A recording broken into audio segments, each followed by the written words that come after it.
キューとの再会か。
すまないな。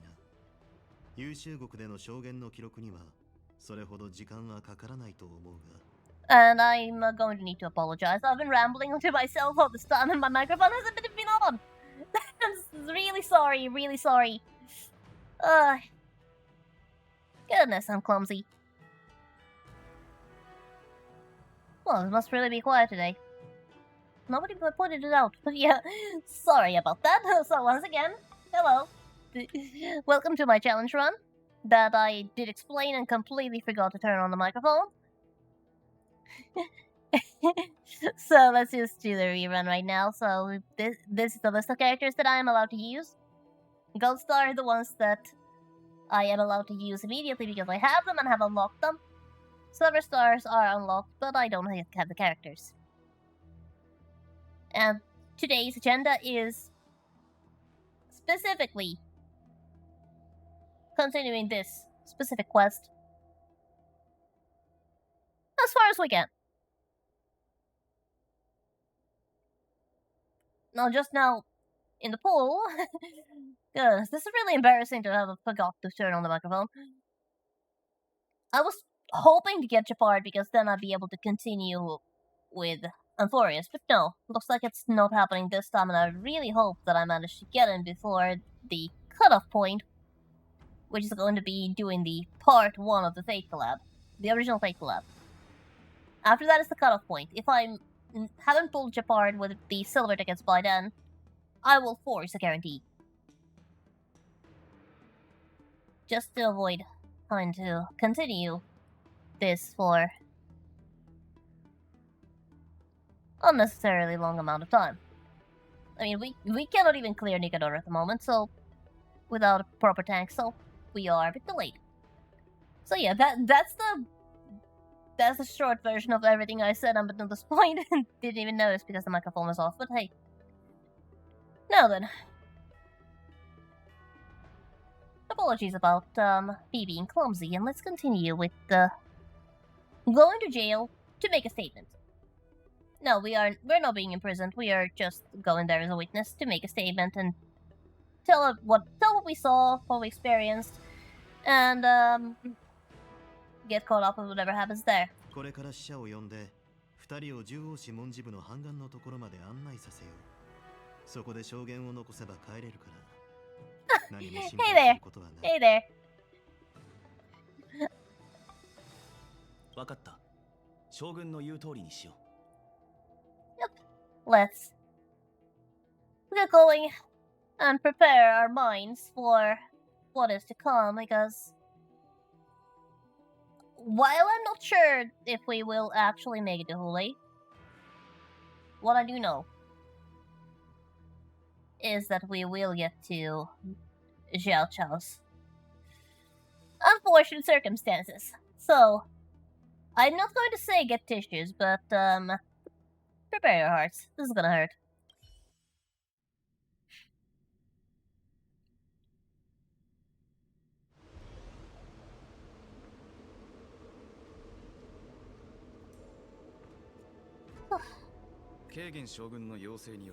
Oh, this place looks familiar.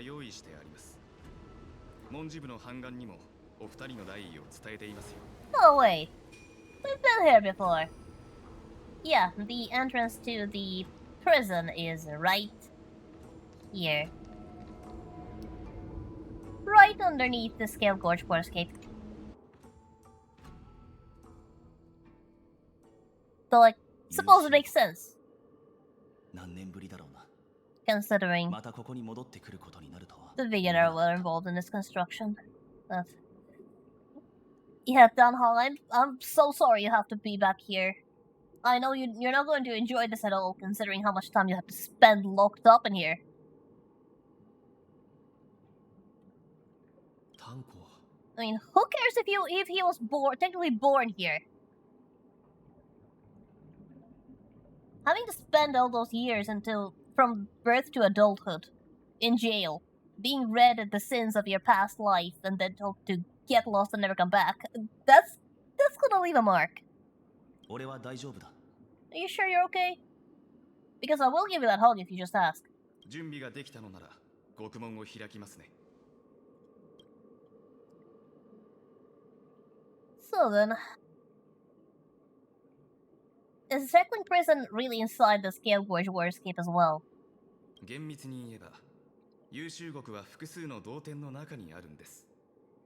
古海はそれらが重なっている場所の一つでしかありません。では、どうぞお入りください。 Oh, ready to go.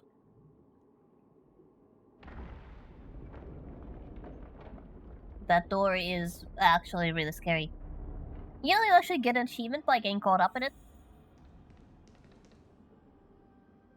Let's actually try. No.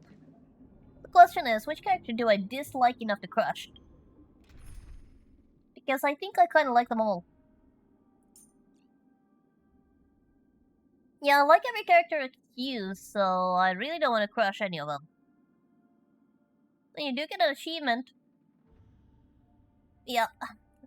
Nope, I don't have any character that I'm willing to crush, so let's not go for the achievement.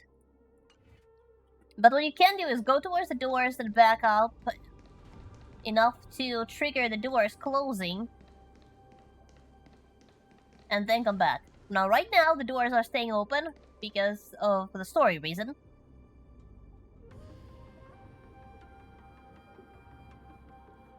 But right now, no. Right now you can't get crushed because the gate is open, but later on, when you come back, you can get a character crushed, and you get an achievement out of it.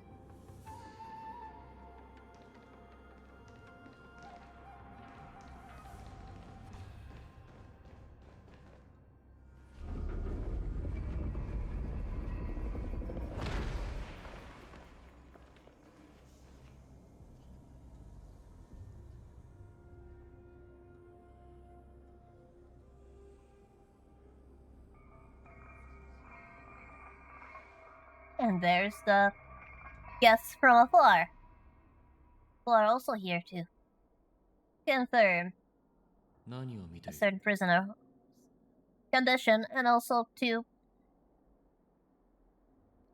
No, I'm not sure. I think they were supposed to just confirm his condition before they prepared Hule for transfer to Yoshin later. The transfer wasn't supposed to happen today. They were just there to check out the situation. ラフな優秀国妖精のものとは随分違いますね。水の下に隠されているなんて。 Yeah, makes it a bit difficult to to perform a prison break when there's just water outside the door. 空の上だろうと水の下だろうと脱出するのは簡単だ Unless you're Mozo, of course. Seriously, Mozo, is your surname Houdini or something? おやまた脱獄癖が抑えられなくなったんですか詮索するのはやめなさい今の君は自由の身なのですからここで反乱たちに何か企んでいると思われたら数百年の懲役を食らうことになりますよ Though I have a question for Mozo about being able to break out of here at will, and that is, are you sure about that? 仮に捕まったとしても数日後にはまた俺の顔を見ることになるだろうな But I do have to admire his confidence. 風霊を妖精に応送することは妖精の古族だけでなく将軍にとっても非常に重要なこと用心していきましょ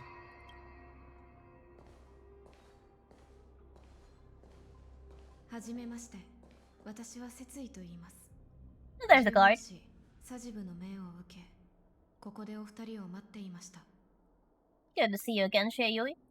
昇級モゼ天撃将軍秘書より堀の重罪に風霊を妖精へ応送するよう命を受けてまいりました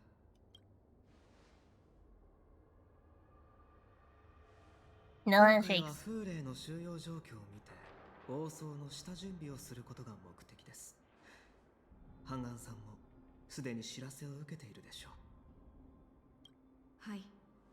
面会の申請は承認されました。ここからは私が案内人を務めます。罪人風霊、北条の意味物、オリジンの選手、スフ、古族の大敵。そのものは2123回に及ぶ侵略戦争、およびそれに付随する連帯犯罪の責を負わなければならない。 Well, Hulu's been busy. He's been really busy before he was locked up. その凶暴かつ残忍な行いを鑑み、優秀国の底へ投獄した後、天地が滅ぶまで無限剣樹の刑に処するものとする。 Yeah, sounds like a death would be a blessing in this case. Too bad he's immortal and cannot die. ハンガンさん判決文を読み上げる必要はありませんよ風霊は我ら古族の旧敵妖精の人は彼の悪名を叱り文句に子供をしつけるので、その行いも全て知っていますから。早く次の手順に進みましょう。Yeah, that's a nice way to say, no need to talk to our client about our generational trauma. We know. 重罪人に面会する以上、すべての規則があなたたちの安否に関わります。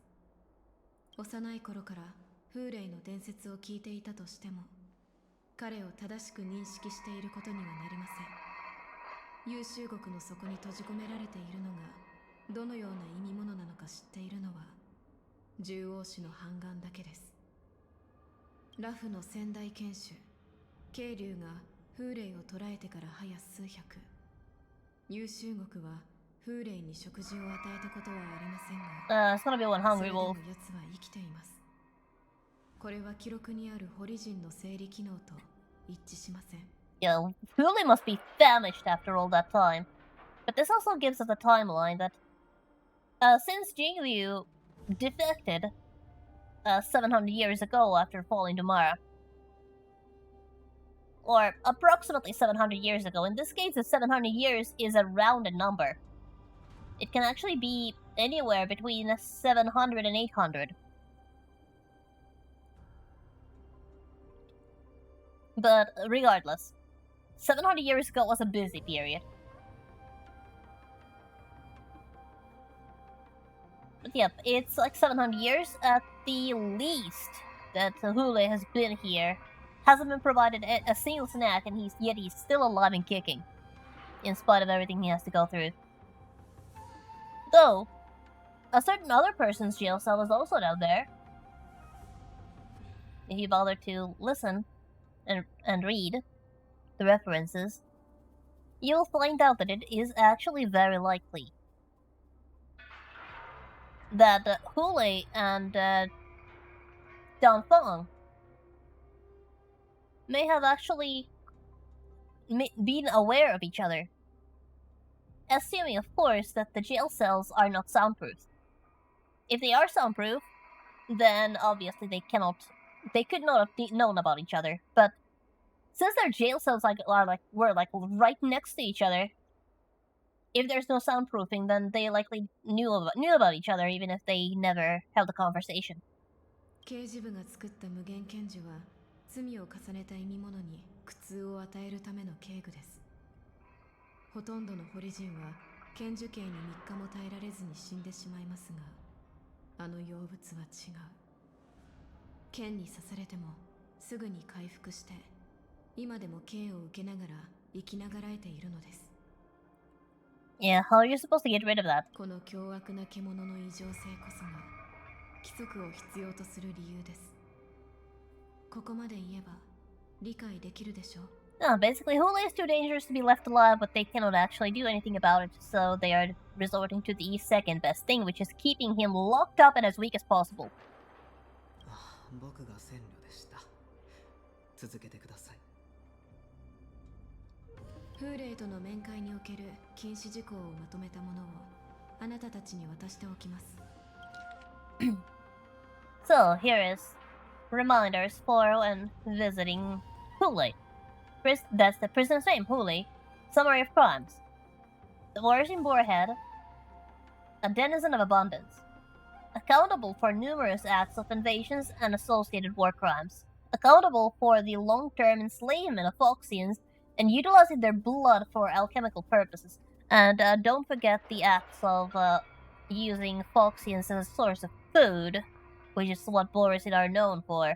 Which is why the wolves are basically a source for Foxians' generational trauma. Especially Hule, who's their leader.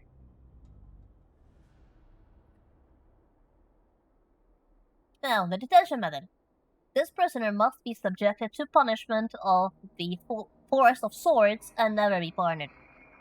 They must be transferred to different locations on regular basis. Their shackles must be checked for sturdiness during the transfer, and the air filters in the new cell must be intact and functional. Now, there's a reason behind the air filters, which will be explained soon. Notes. 1. The confinement of this prisoner is the foundation of the alliance between the Zhangzhou and the Foxians. any individuals objecting to this sentence should be punished for sowing discord. It is not a light sentence, by the way. 2. Anyone who contacts or converses with the prisoner must take poison-proof pellets or wear a breathing mask equipped with a filter cartridge to counteract the effects of lupitoxin. That's right. The damn thing is poisonous. Specifically, secreting poison into the air, and its effects are... Well, let's just say this toxin is not meant to kill you, but it is going to make you wish it did. 3. The prisoner's place of detention must be changed on a yearly basis, and the new location must remain unknown to individuals below the rank of Cloud Knight Lieutenant or Judge. Meaning that Yanxing and the General are qualified to know about it, but a random soldier is not. Now 4.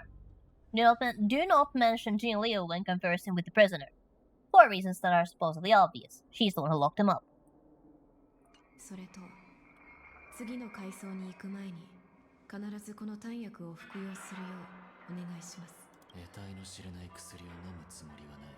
Mosai, you do want to take this one? では最下層に行かせることはできません。飲みましょう。風霊はホリジンですからね。朗読というフェロモンを放ち、相手の恐怖を呼び起こせるのです。That's basically how it works. It makes you too scared to resist when the wolf tries to attack you. 数千年前、我が一族はホリジンに奴隷として扱われていながら抵抗することができずにいました。その原因は古族が奴らに劣っているからではなく、そのフェロモンにあったのです。ハンガンさんは僕たちの心の健康を気にかけてくれているのですよ。Basically, lupitoxin makes you so scared you don't even want to resist. You just submit to whatever is going on just to make the fear go away.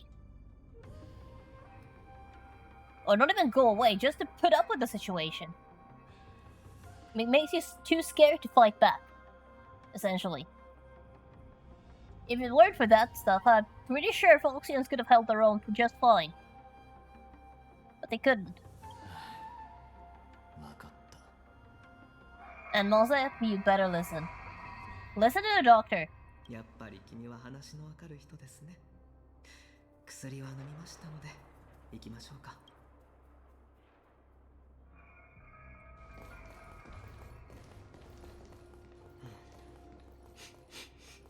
What's wrong, Zhao Xiao? Somebody wearing a very bad perfume? ハンガンさん。 Or perhaps, smells a little like a wet dog. どうしました？いえ、何でもありません。多分僕の勘違いです。行きましょう。 You really should have brought it up, though.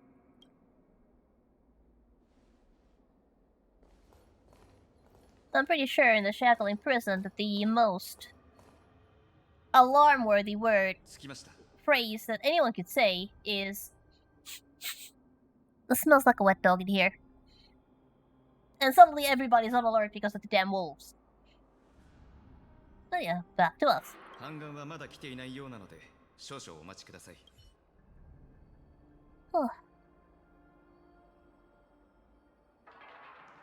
Hello, Donghong. This is where we are now, and excuse me for seeing double at the moment. ここは相変わらず寒いな。 Take it you remember everything. Are you okay? Are you sure you're okay? Need a hug? すまない。少し嫌なことを思い出してしまって。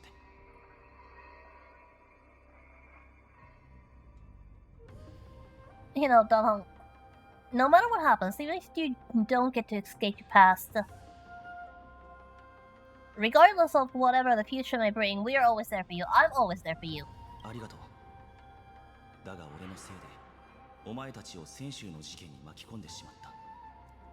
お前は優秀国の景色を目にするべきではなかったのに。本当にすまない。Why are you apologizing? You didn't do anything wrong. 機会があればもっと別の方法でラフの景色を見せたかったんだがな。 Then, once this is over, then how about we go sightseeing? All over Lafu. You can show me all the places. Oh, goodness me. I'm so weak when it comes to this, man. Oh, really, I would rather not have to bring you here. Why exactly couldn't we give the testimony outside the prison? 泉州の他の場所では六音の方が権威がある。だが優秀国では獣王氏の反眼が至高の存在なんだ。反眼は審判の時に5兄弟のような複雑な尋問システムを使う。それは問答するたびにレンズのように被審人の体の変化と信号を捉え読み解き、それをもとに下される判決は泉州の他の管理者を納得させるには十分だ。少なくともおいそれと結果が覆されることはない。これも So basically, it's because whatever testimony is given here is so, how should I say it? It's considered so reliable that nobody can doubt it. Okay, since the judge isn't around yet, guess I'll just wander around a bit. ああ、だが勝手に走り回らないようにしろ。場所が場所だからな。 Okay, what exactly is this thing? Okay, you notice the Scale Gorge Waterscapes Shackling Prison was built at the bottom of the ancient sea as a column structure that extends endlessly into the depths. Spiritfarers monitor and manage real-time information of prison cells and prisoners on the screen. Are you sure it's safe for me to see it? Is that classified information?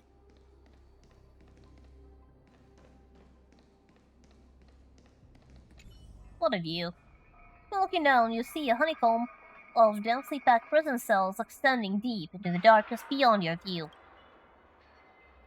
You hazard a guess on the number of prisoners they are capable of holding here. 3,000? 30,000? 300,000? Well, this may not even be the entire Shackling prison. お待たせ、列車からの客人。私は文字部の判官、カンアン。Oh, Hanya! Good to see you! また会ったね。It's so nice to see a friendly face around here. この間の水炎での妖魔退治について、改めてお礼を言わせて。 And 力 for を貸してくれて。 once, we actually do the quests in the correct order, and this actually has happened. どうやら俺と美月の知らないうちに泉州で新しい友人ができたようだな。 Yeah, there was the entire Ghostbuster saga, and by the way, I have a new daughter.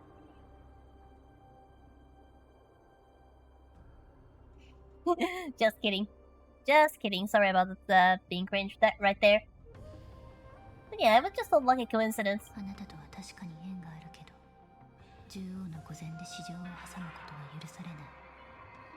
六次長で証言を残すときも、その後もろもろの手続きをするときも、勝手な行動は控えて。必ずここは陽の世界に住む人が長居する場所じゃない。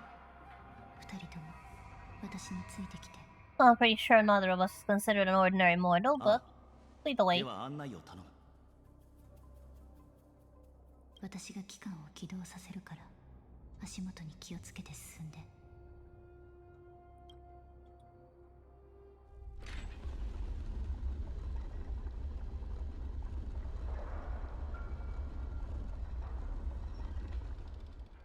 Well, before we continue, there's something I need to check. I know I should have, yeah, everything's fine. Everything is fine. It's just that I was playing on my TV screen a while ago, and that thing is capable of rendering at pretty high resolution, so I wanted to check that the game wasn't rendering at any higher than it needed to. Because I don't need to cause my computer to chug for any reason. Not that this is a very graphically intensive area, but still, regardless. So, this way. I have to say, Shackling Prison is kind of a maze, and I don't think I'll ever get used to navigating around it. お前の役に立つかもしれないな。 But yeah, there's a chest over there. Make sure to remember to grab it.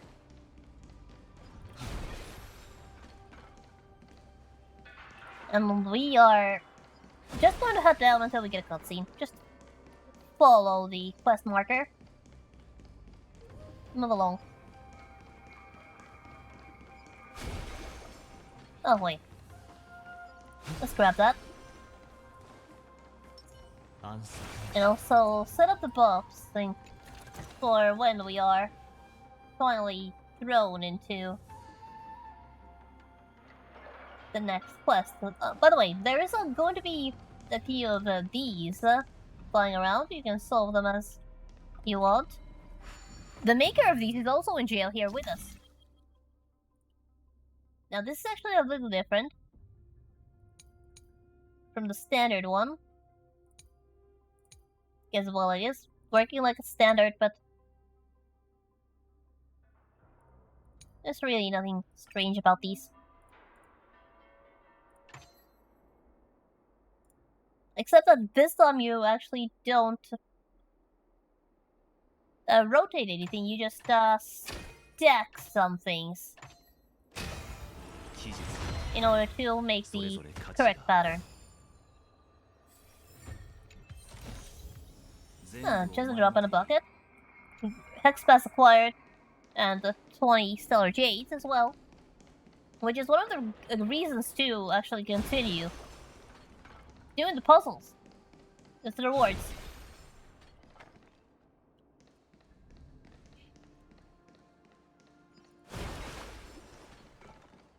Now, I will not stop to do puzzles all the time. I never do. Just figured I'd show that how it's done.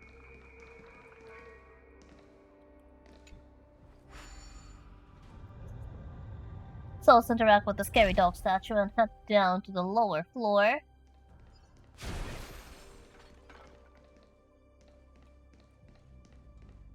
Now there is one of those here, but we actually cannot take this route yet. It's going to be our road back later.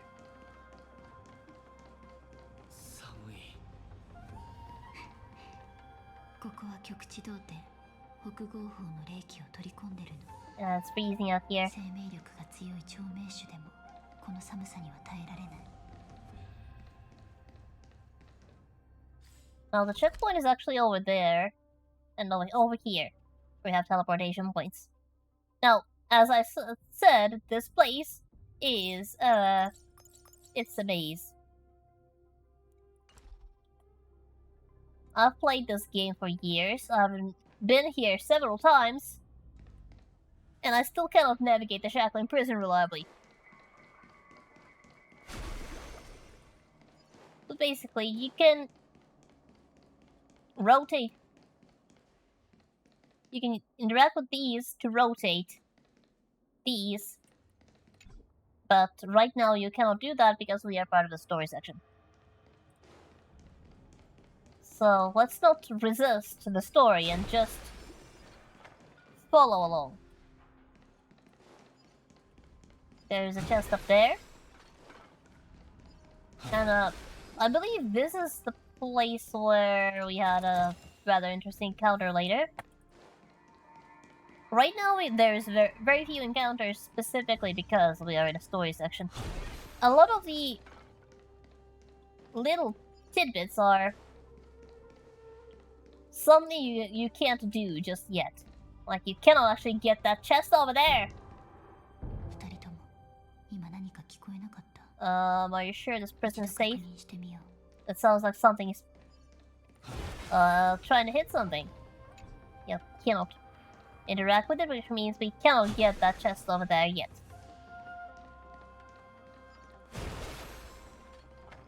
But yeah, it sounded like something was banging on something. Not a good sound. ロンテルがこんなに邪魔だね That's just behind the corner. 全部お前のでいい。 All rewards are welcome. このコンテナ見覚えがあるな。Yeah, 7 marked in red. 何日か前、カンパニーの輸送船がホリジンに襲撃されたとかで、メーサが招集されたの。それから大量の意味物がここに収監されたんだ。Okay, so they were just dumped here. 演武典礼が開催されるから、よからぬことを企む連中が出てくるのはしょうがないと思う。でも、貨物と強盗が一緒に投獄されるのは初めて見た。Yeah,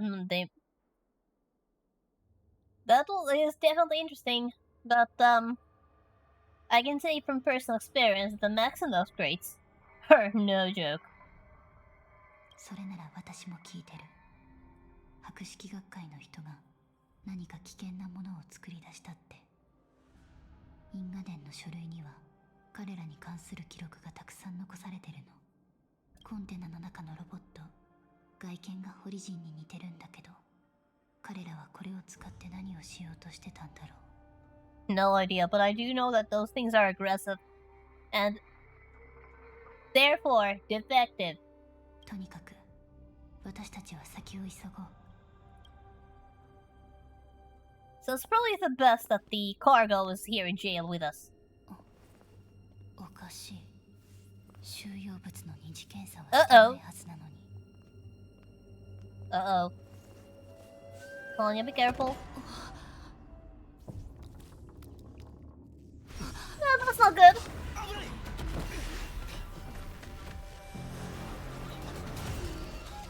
Yeah, that's not good. Let's see why I put the buff up.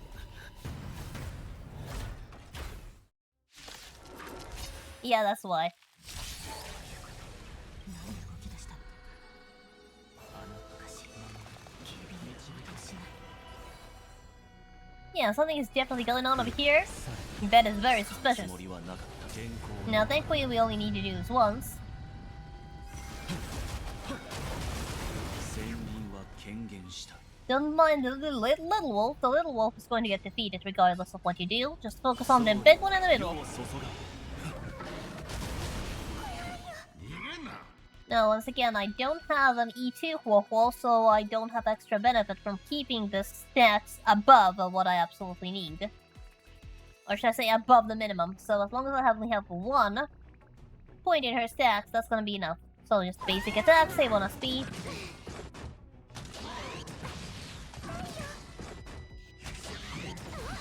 Ow. まるでホリジンみたい。 Okay, Marsh, I believe you should give Sunday some protection. Then we're going to see if we can freeze them. Now, this effect is actually kind of the worst, but we'll make do with what we have. Okay, let's just use then Hogo's ultimate for energy recharge.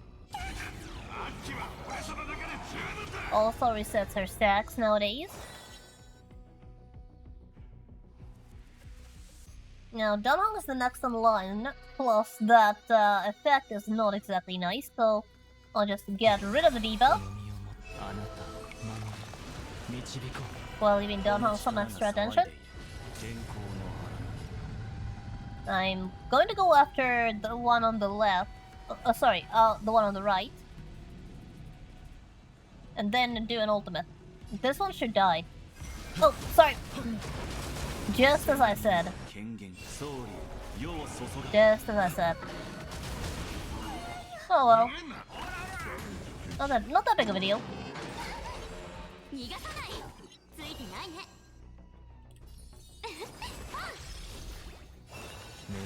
人に使うつもりを原稿をさあ飲め There. Easy. メイサは規定通りに動力を切ってコンテナに封印を施したはずなのに、どうして動けたんだろう。 Nah, something is very fishy around here. 構造詞の時と同じだな貨物が暴走して手当たり次第に人を攻撃する Yeah. Link also mentioned that there was some kind of a biological tissue inside. 探偵士の人 That's 間 something が to do ロボ with ットを調べたところ中に尋常ならざる構造が隠されていることが分かったんだこんな危険なものが優秀国に現れた理由は一つしか考えられない囚人の脱獄を幇助するため。Something is trying to get out of here. この貨物を送ってきた人物は泉州の厳しい審査プロセスによってその危険性が天白氏と運気軍に知れ渡ることを望んだのだろう。そうすれば確実に優秀国に送り込まれるからな。誰も気づかないうちにこれが行動を始めていたらどんな危険な状況になってたか。それだけじゃない。あなたたち以外に妖精の使者たちも優秀国の深部に入ってるの。Perhaps we should go after them. Might be in danger. 彼らの面会相手が狼型ロボットを送り込んだ者たちの目標かもしれない。最深部に投獄されてる悪獣を逃がしたりなんかしたら Then we definitely need to go after them.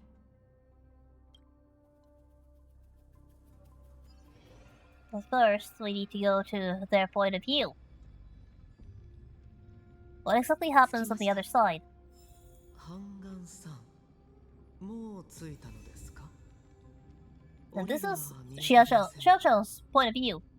Now he is added right into 遊牧の底にあ your る team. 独立した同点に収容されています。勅令がない限り開けることはできません。 But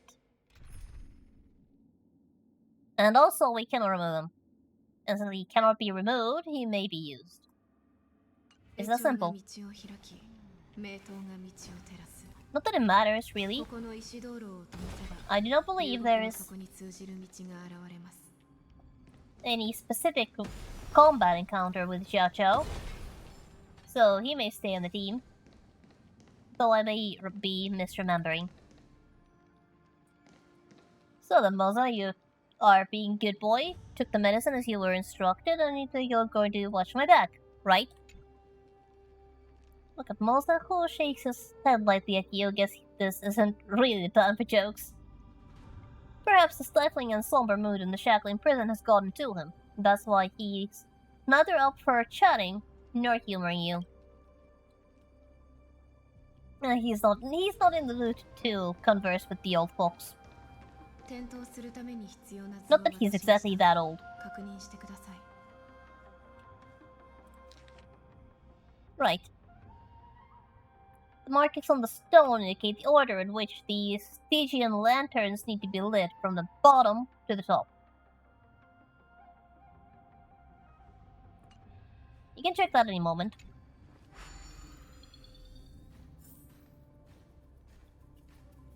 But this is where we start. Basically, begin from here and we need to start at this corner.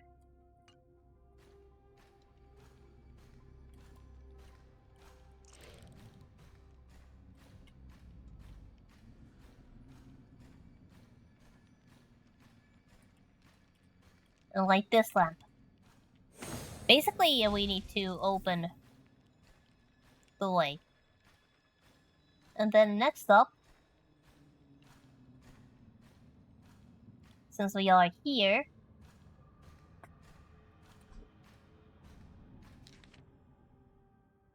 need to go to the opposite direction. Like, that's where we started. So next up... Oh wait, did I even do this correctly? I should've. Oh no, I'm... Wait.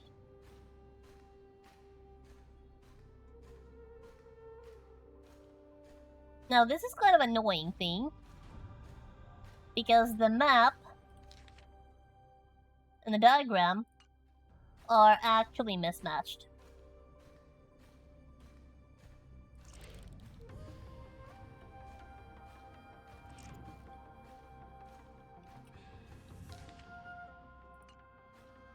At least I believe I'm doing in the right order. Or maybe I can't read.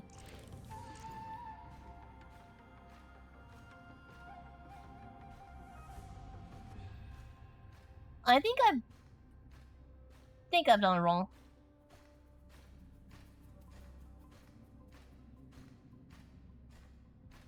I think I did it wrong.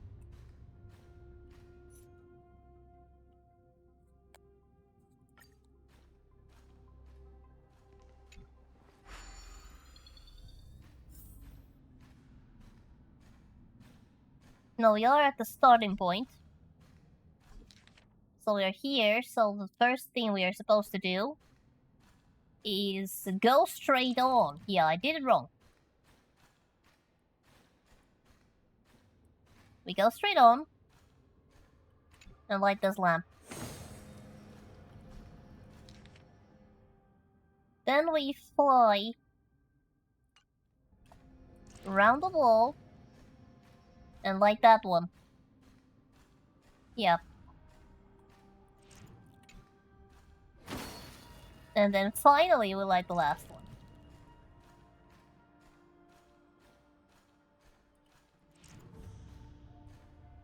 Just in case anybody still has doubts about me having dyslexia just because I can read. And just because I do read. 頭を使えば手間も省けるというもの。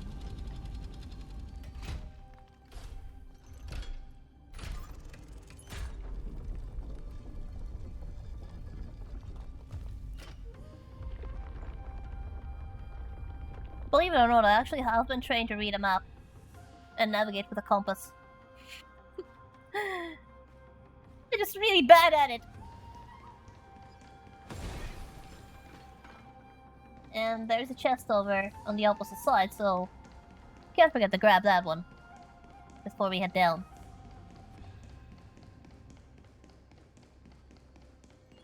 Also, this is not an excuse to try to enjoy having Chow Chow on my team. Just because he's not a legal character at all. He's not on the list. There is no way for him to appear on the Astral Express, so therefore, I cannot use him at all. Which is why I really, really hope Hoyo, please give the Yashin Trio some more screen time. And give them an appearance on the Express. I want to use them. All three of them. 二人とも道は開きました。遊牧の底にたどり着いたら、軽率な行動は控えるようお願いします。They are such a nice trio. And it's just sad that I can't use them on this account, like, at all. Aside from the story sections where they are mandatory. この門の向こうにある同点に、古族の旧敵、風霊が収容されています。That looks very ominous. Doesn't sound very soundproof.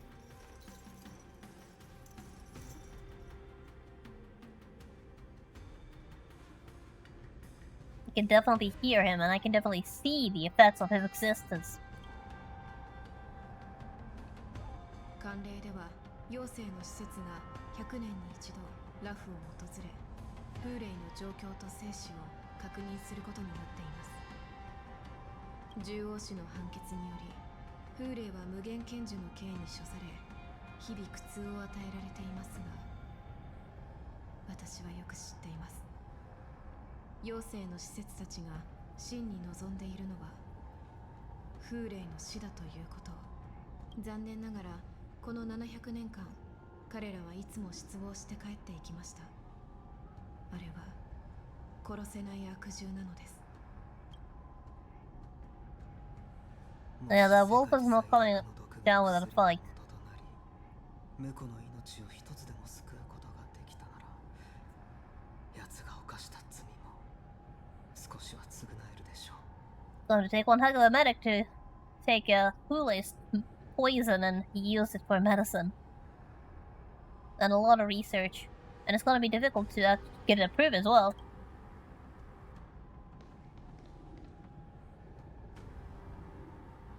将軍の治療薬となり得るのはお前か、フレ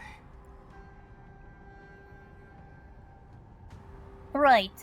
The general facial instinct which is why Xiao Qiao is constantly by her side, as her doctor.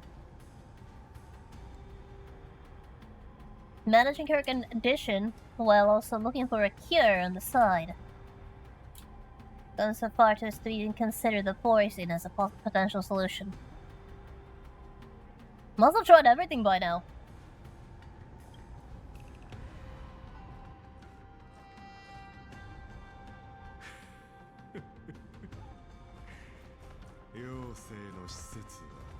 Oh, it's you. しかし私たちは違う。何者？私はモード、最近両軍のしがない作門官だ。ブベン、低層に侵入者あり、急ぎ増援を。ここは遊牧の底。貴様らの叫びは誰にも届かない。牢屋を開けてくれたこと、礼を言うぞ、ハンガン。後のことは私たちに任せればいい。Yeah, and it's a big if. Because the situation is entirely hypothetical, because these things don't happen unless you are in a light novel. But if one were to get isekai into this world, one thing I would do is tell General to install a few extra doors in the Jacqueline prison. And somehow in a subtle way give him a hint that something is going on, you may want to be on your guard. ずっと獣の匂いがしていたのは気のせいではなかったんですね。モゼ、やってください。 And of course give Xiao Qiao a hint that when he smells a wet dog, it is not his imagination. Just simple trust your nose. Trust your nose and inform the people next to you if you smell something funny, like a wet dog.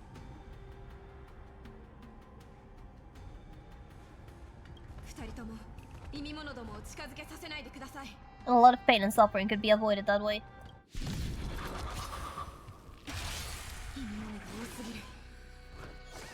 優秀国に入れば使える兵はそこら中にある。 The Wolves are also a very good team check. Because if you can't handle Borison, it means your team is well enough balanced. But yeah, this is probably the only case where I actually get to use Xiao Qiao, so どうしたの？ it's a shame that I don't have a good team for him. Because Xiao Qiao shines best in a dot debuff team, specifically as an Acheron support, but Acheron is not legal either. So this is going to be kind of clumsy way of me using Xiao Qiao as a DPS. Because though he's not a DPS, he's an healing support. He's not even a healer. My son was completely shafted when it came to character development and was not given the healing kit that he so desperately needed. And it's actually quite annoying, because it's not like Hoyo is completely averse to having non-abundance healers. I mean, March has a healing kit, she's preservation. Hyacinth is a remembrance healer. And yet our boy Xiao Qiao here does not have a heal kit.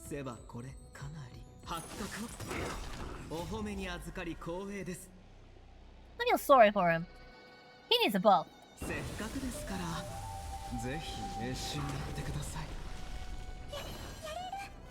He's such an underrated character.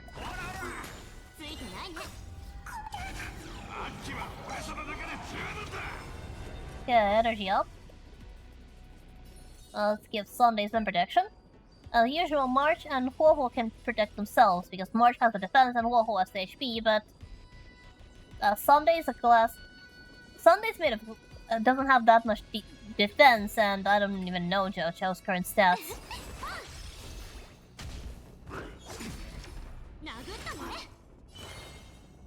Maybe I could try to see if I can check them. Yeah, but Sunday doesn't have much defense. being like 900, 200. Fofo has HP, also 900, 200, but she has like stupid HP. Xiao Qiao is actually a little better build than the rest of the team, and March has she's tanky.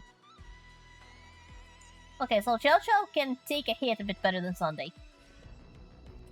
Understood.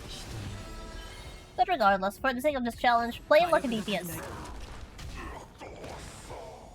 Play him like a dot DPS instead of a dot support. 早めに降伏した方がいい。まあ、生かしておくつもりはない。 He's actually pretty decent against the wolves. 無駄な苦痛は省く。 That dot is no joke.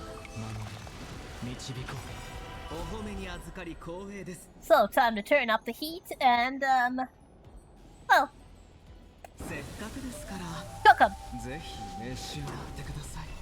instead of, so that instead of a wet dog, it smells more like a charred dog. う呼ぶ声が来るさ発覚を。 Now, Ho-Ho needs to update her stats. お褒めにあせっかくですから、ぜひ召し上がってください。よまいごとは死になさい。モセ、木を見てここを離れてください。まだその時じゃない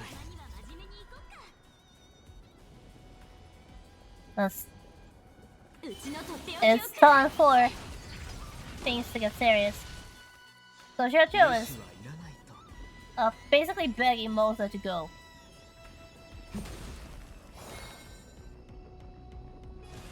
冷静に人に Now, I'm kind of going to need March to be on her top game. 火力が足りない。 Need to set up a shield.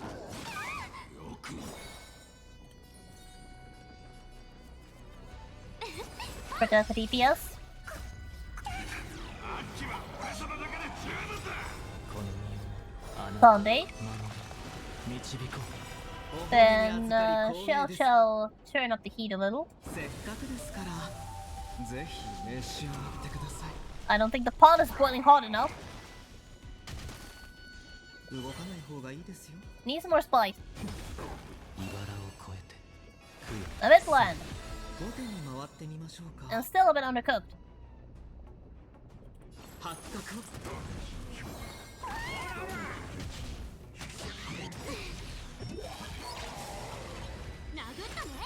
お褒めにあせっかくですから、ぜひ召し上がってください。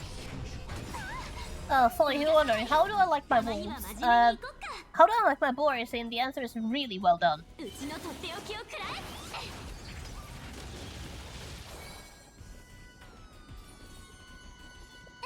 Let's help Sunday a little. 方がいいですよ。呼ぶ声がする Now I need to resist the Terror Grip on every single one of the characters. Yes, Terror Grip is annoying. 火力が足りない。 And they just go all out. 後手に回ってみ。あなたを守れ導こお褒めにあせっかくですから、ぜひ召し上がってください。 Make sure to keep that pot boiling and the spice level at nuclear, because that is exactly where it's supposed to be. I want the stuff that I have in my kitchen to be considered mild.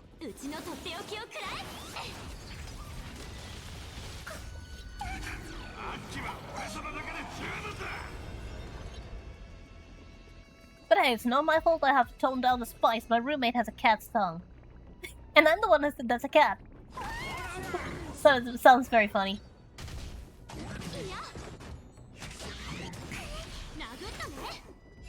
But since you save money cooking for 2 people, instead of each of us cooking for ourselves, 発覚を。 there's a cap on the spice level. せっかくですから、ぜひ召し上がってください。 Though I always make sure to make a small batch just for me that's extra spicy.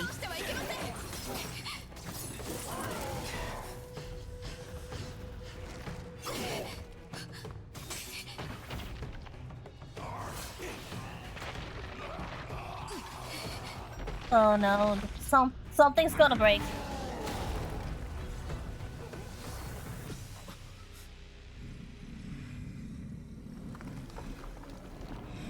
And there he is.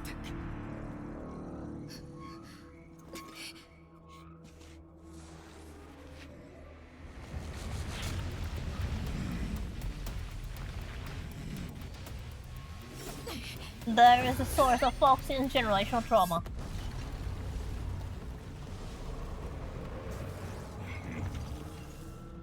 Oh no, Yui.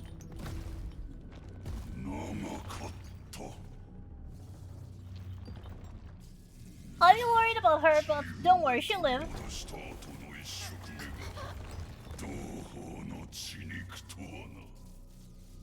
Don't worry, she's fine. I know it doesn't look like it, but she's going to be fine. この時は生死お迎えに上がりました。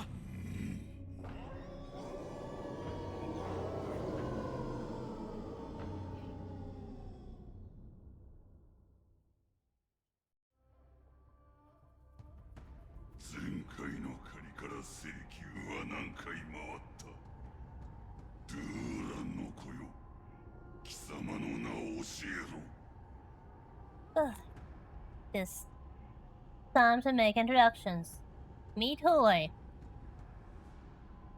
Everybody hates Hule. The Star Rail community is not monolithic. We have our loves, we have our hates, and we have our shipping wars, we have our character preference wars. But there is one thing.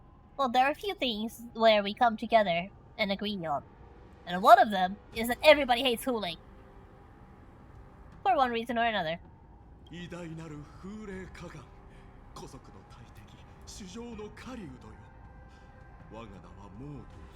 再建両軍もしがない作門官にして、あなた様の血筋から生まれた取るに足らない子孫の一人かもしれません。あなた様が最後に一族を率い、政界の狩り場をかけた日から、少なくとも700年が経過しました。しかし、昔と変わらぬ聡明なご様子がうかがえて、私はこの上ない喜びを感じております。700年。Yeah, it took a while. 700年が過ぎたのか。ドゥーランの子はなぜ貴様のような姿になったのだ。答えろ、モードゥ。なぜ貴様は我らの下賤な奴隷であり、仇である皇族の姿をしている。私はあなた様を牢屋より解き放つよう命を受けてまいりました。これはセンジェア。そのため私は麻薬を飲み、卑しい家畜の皮をかぶり、奴らに並走しなければならなかったのです。脱出の計画があるということだな。ではこの果てしなく巨大な船からどうやって離れる。 Hule, you're not going anywhere off the ship. You will never. Mark my words, Hule. Your eyes will not see the outside of Xianzhou. Mark my words. 私と仲間たちで韓国の門を封じ、監視を中に閉じ込め窒息させます。そうすれば一息つく時間ができるでしょう。私のように変装した仲間が脱出用の船を用意いたします。計画の通りに行けば、私たちに与えられた猶予は4時間。本来なら明日決行するつもりだったのですが、あなた様を泉州妖精に移そうとする動きがありましたので、この機を逃すまいと今日行動を起こすことにしたのです。バカが軽率なことを。たとえ船があろうと、俺たちが脱出できる確率は古族が俺の爪から逃れる可能性よりはるかに低い。Unfortunately for us, Hule is not exactly a completely 100% dumb villain, and understands that right now he is just trading one cage for another.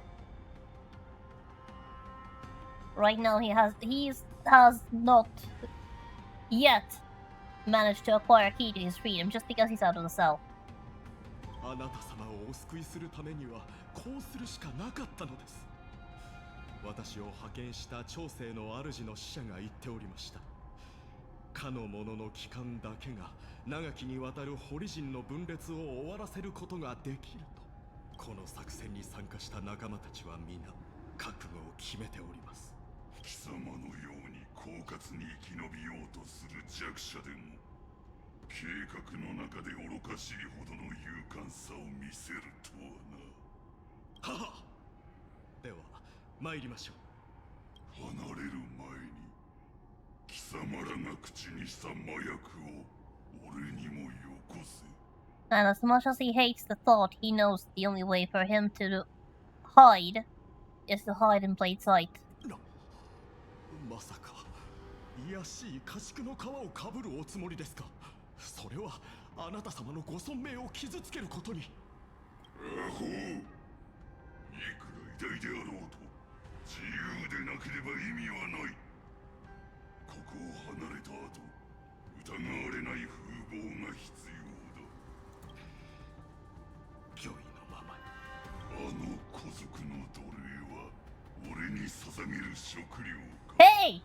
My son is neither a slave nor is he your food. Get your hands off him! いえ、こいつは泉州妖精の施設です。まだ人質としての価値がありますので、今しばらく我慢していただければと。さあ、こいつを連れて出発するぞ。Honestly, I can only imagine how terrifying all of this must have been for Jiaqiu. He needs to play his cards very carefully and make sure that he is more valuable alive, because otherwise, he will be lunch. That's a wolf that hasn't eaten anything in 700 years. Must be hungry. So he has to make sure that whatever he does, he's more valuable as a hostage than as a meal. And I can't even begin to imagine how terrifying that must have been. カンア様、現在各区域の部弁が体制の立て直しを図っています。気候の敵があちこちを襲撃して多くの仲間を傷つけました。それだけではありません。あの鉄の狼たちは牢屋を壊して囚人を解き放ちました。私たちも外部に救援を求めようとしたのですが、全ての通信が遮断されているようで。今は軽率な行動は控えて、先に単独で動いている敵を鎮圧して、獣王の直令によりこれより脱獄者及び協力者の処理を開始する。15分前、南国臨場が起動しました。おそらく節井様と妖精の施設が遊牧の底に入ったのでしょう。彼らと連絡が取れないことから考えても、賊の目的はその場所にあるに違いありません。あの悪獣を逃がすわけにはいかない。戦闘可能な監視の人数を確認しました。直ちに各層へ向かい捜索に当たります。行きなさい。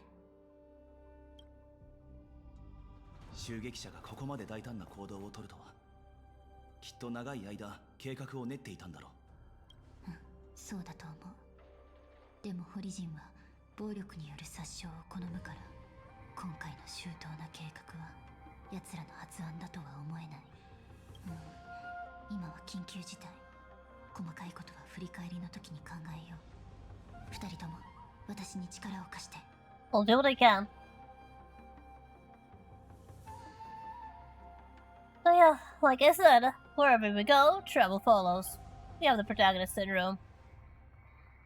カンガ、遊牧の底までの最短ルートを教えてくれ。事態は一刻を争う。このままでは優秀国全体が俺たちの敵になってしまうかもしれない。こうなったら奥の手を使うしかないか。私についてきて。獣王の直令により接触次第脱獄者及び協力者を始末せよ。And back to our usual team. And this time, the prison is a bit of a mess. All hell's broken loose. These are still inoperable. So just follow the ここを守って。承知しました。 quest line and go help. with whatever is going on. 幽谷の底に到達するには特定の道具が必要になる。下の階層に向かおう。道が途切れてる。そういう。誰かが機関を動かしたのかも。大丈夫。つなげるのは難しくないから。Okay, so this is for an introduction to how these things work. So basically, you flip the switch, and the road changes, and yeah, this place is a maze. It's a total maze. There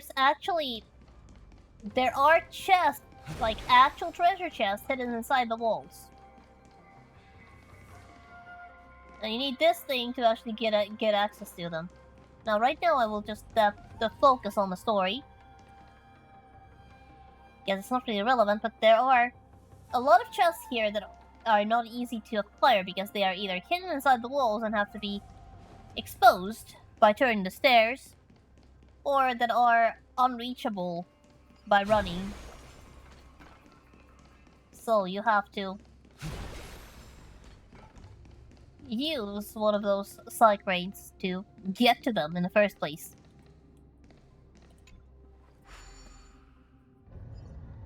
優秀国の道は歩きにくいからたまに楽をしたいメーサが構造紙から借りた機構を使って移動してるんだ。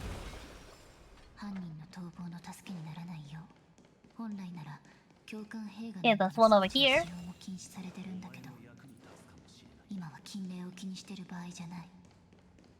Yeah, don't mind if you cannot actually find every single chest because... Okay, Hanya blocks her way forward. She has been interested in an important task, and right now, getting off the beaten path is not part of the mission. But I did manage to actually get the part of the map exposed so I can see what's in there for later. Just clear the fog of war. But now, we're in a hurry, and we need to get down. Fast. And the cars have been knocked out, there's wolves everywhere.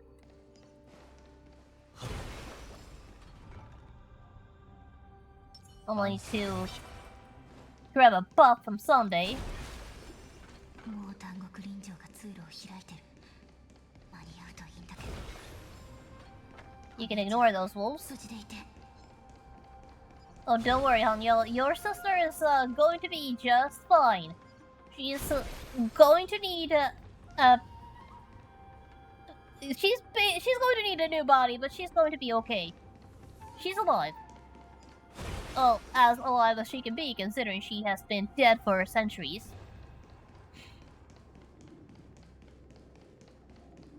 Well, this place does not look nice.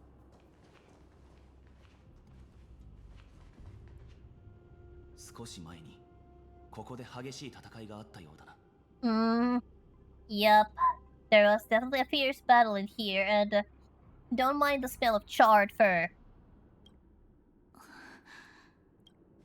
獄門と牢獄同点のつながりは切られてるけど、風霊は逃げ出したみたい。妖精の使者は、お姉ちゃんはまだ生きてるよね。この辺りを探してみよう。何か見つかるはずだ。Yeah. So here we are. In the middle of utter chaos. Just from here. 全部お前のでいい。 Surrounding cells that we cannot interact with right now. And then we have a lot of bodies. The remains of the boars, judging by their twisted limbs, it is likely that a massive wolf once had their limbs restrained.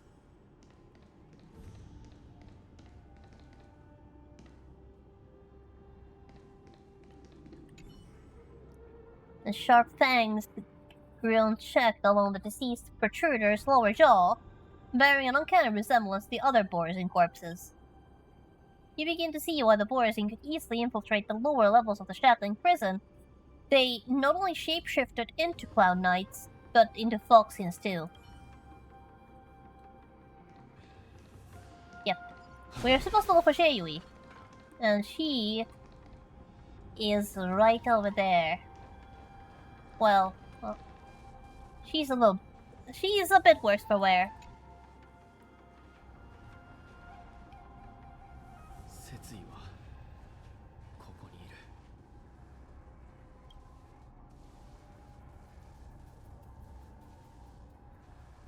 説意は戦死した。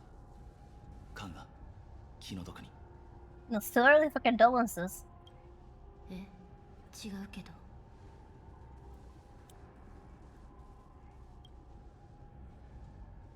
何か誤解してるみたいだね。獣王の恩典でお姉ちゃんは数百年前に気候の体になった。死後に魂が因果殿の資料庫に戻ることはもう日常茶飯事なの。 So basically, this is just a regular Tuesday お姉ちゃんが体を or 激しく Monday. 消耗させて簡単に替えが利く部品みたいに自分を酷使するところは見たくないけど。そうだ、死傷者の中に妖精の施設らしき人はいた。一人は綺麗な服を着た貴族で、もう一人は暗い色のローブをまとった犯罪者みたいな見た目の人だったはず。 No, I have not seen a pink fox nor a man who vaguely resembles a crow. いや、ホリジンを除いて死体の中に古族に似た者はいなかった。つまり襲撃者と風霊は妖精の死者をさらったってことね。最悪の事態。人質がいるとなると看守たちも手が出せない。万が一のことがあったらラフと妖精の関係にも取り返しのつかない亀裂が入るかもしれない。 It is certainly a complicated situation. どうにかして施設を助けてここを出て外部に情報を送らないと。少しでも希望があるなら諦めるわけにはいかない。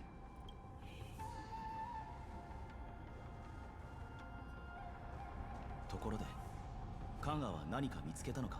Apparently a broken bird.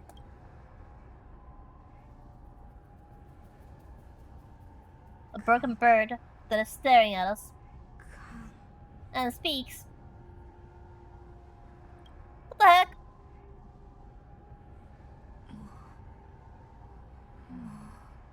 一度。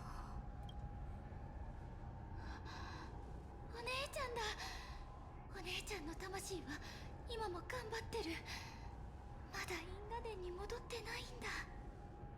You sound so happy to find out your sister has transmigrated into a bird. このタイミングでお姉ちゃんの死が私たちを情報の面で優位に立たせてくれた。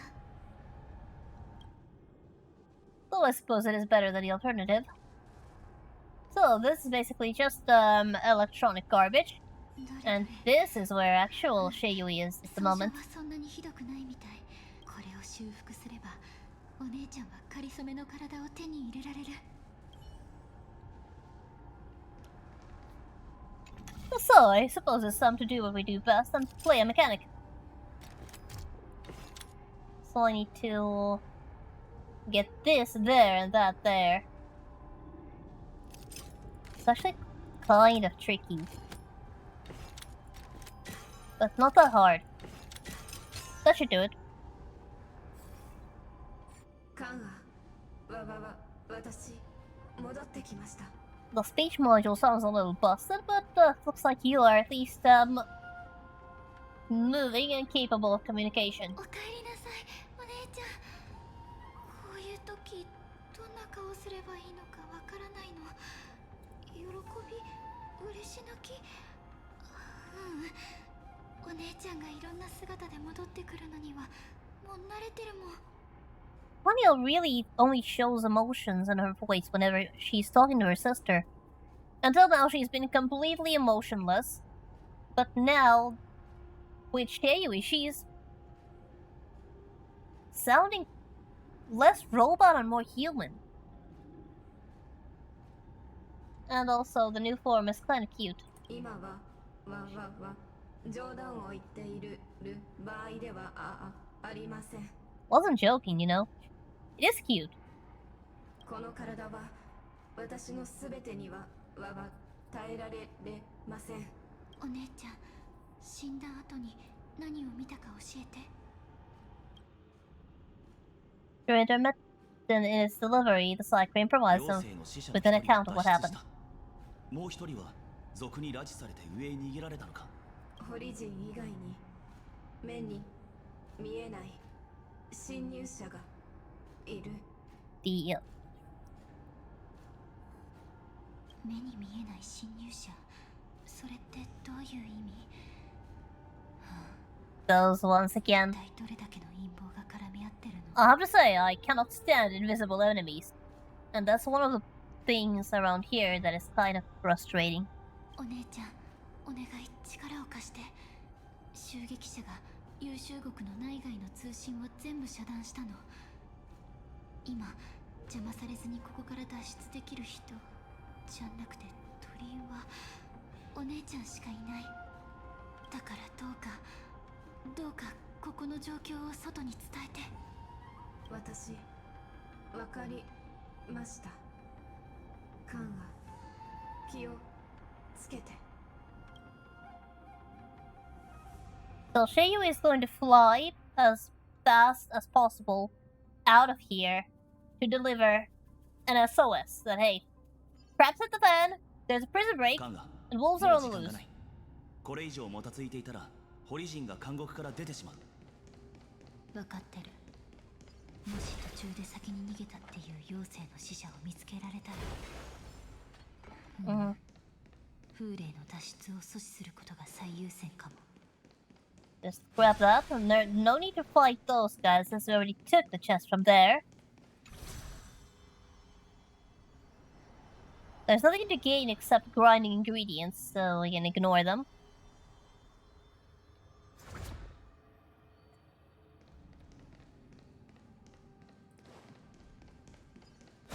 For now, we need to chase after.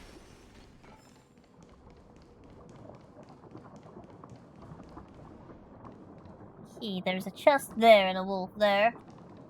And an invisible enemy over there. You can see the mirage. Right there. So you cannot actually start a combat. Now I want that chest. Well, if I end up in combat, I end up in combat, no big deal.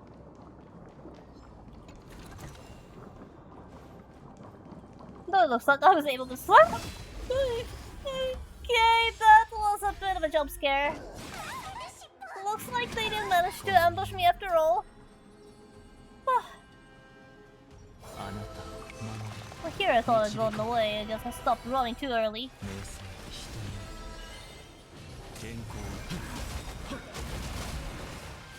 Thankfully, it's just some Mars truck and some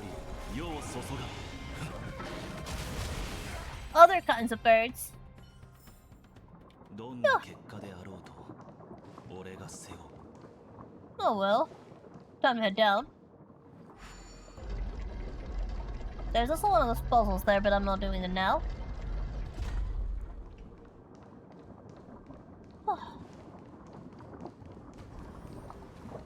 Downstairs, activate space anchor. 待て。変だ。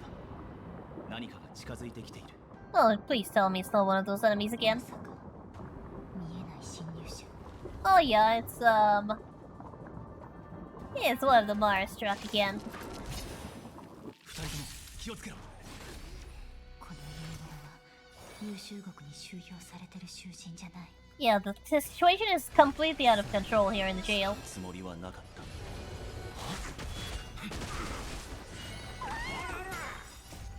Alright, now this should also trigger Sunday. And I should be able to get Dunhouse ultimate off as well. 戦輪は権限した。総理、 Let's get over there. Okay, so this one is going down immediately. This one still has one life, and then there's the wolf.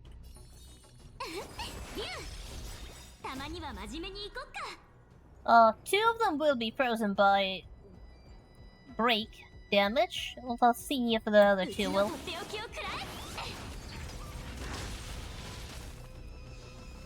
Now you can see that the team that I'm using right now is not actually half bad. I'm surviving. Now it's obviously not the best possible team because we cannot survive Nikador, but we can survive at least for now. At least here. Okay, let's protect our glass cannon DPS. Sunday will not be able to advance it forward, but that's not really necessary. Hoho doesn't need to heal. Wolf's down.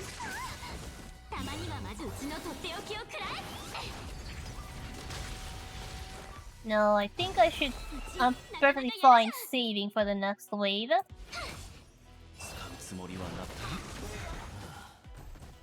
Start with the ultimate.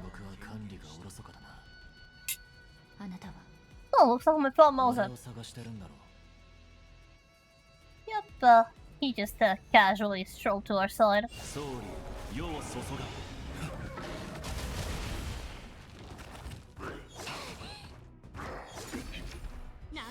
Okay, we have 2 more waves. Should be fine.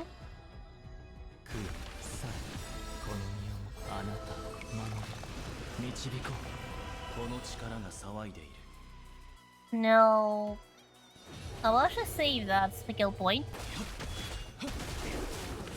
Because Huohuo is out of heal stacks, so to ensure we can survive, I have to refresh them.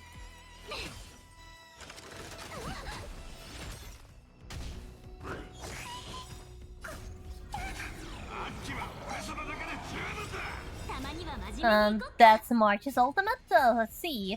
I get 1 out of 3 freeze. Can we get a 3 out of 3? That's 2 out of 3. Not bad.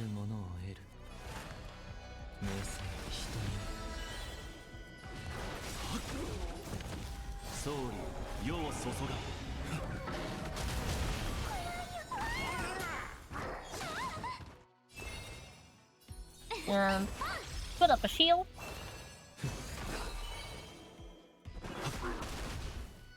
Save some of those skill points. Because I want to have as many as possible for the first wave.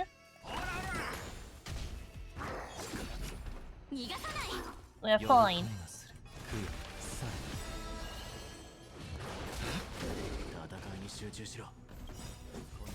And there's the big one.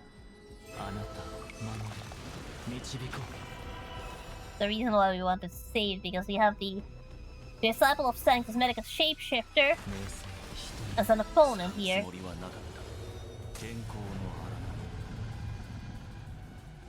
Actually, let's save that 1 skill point.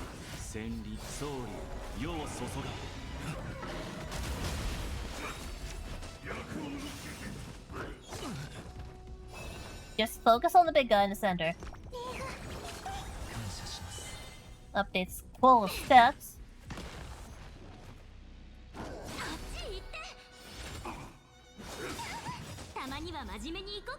Alright, how many out of 5? The minimum is 2. That's 5 out of 5! Good girl, March! Good girl!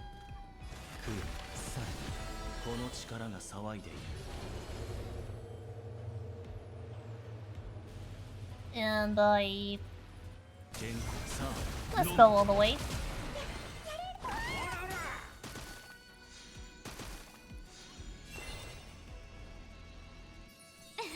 March, you know the drill.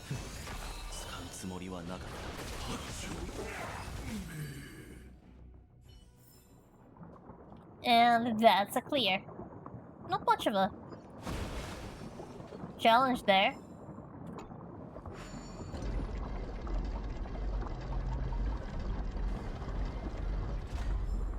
Now there is a big guy over there.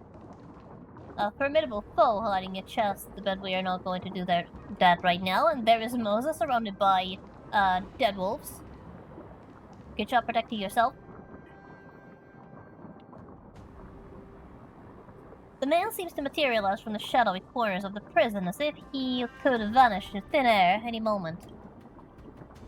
The fugitive wearing dark clothes spoken of by Hanya now stands before you. His face is devoid of any expression, cold and indifferent. Yet inexplicably, you could decipher his expressionless face as if it whispered, "You're finally here."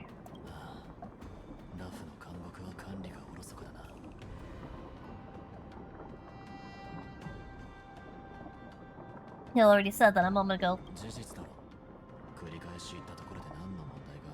So important I had to say it twice.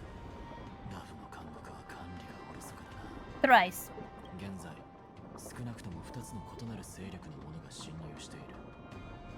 狼とこいつら魔王のみだ。 No, definitely concerning この situation. 姿を消す技、妖精の天風君傘下の寿命族が習得している風膜と似ている。心当たりはあるか？ないならいい。 Definitely use that clone him. について議論している場合じゃないしな。俺はモゼ、友人が狼の狩猟の手に落ちた。一刻も早く優秀国を離れて外に状況を伝えようと思ったんだが。 So your job was supposed to be to escape and call for help. ラフの監獄はかなり複雑に設計され How て did い you る get lost? Yeah, you said you could break out of here by lunchtime. Yeah, right. Looks like you misjudged your abilities, Moza.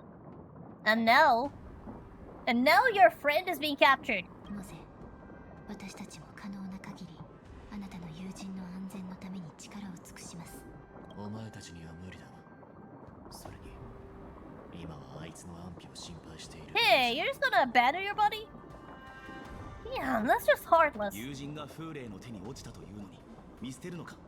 俺は妖精将軍の衛兵であってあいつに属してるわけじゃない。あの巨狼の力を目の当たりにした俺の判断を信じろ。助けに行っても無駄死にするだけだ。 You know, there's a stark contrast between friendships in this game and even in this company.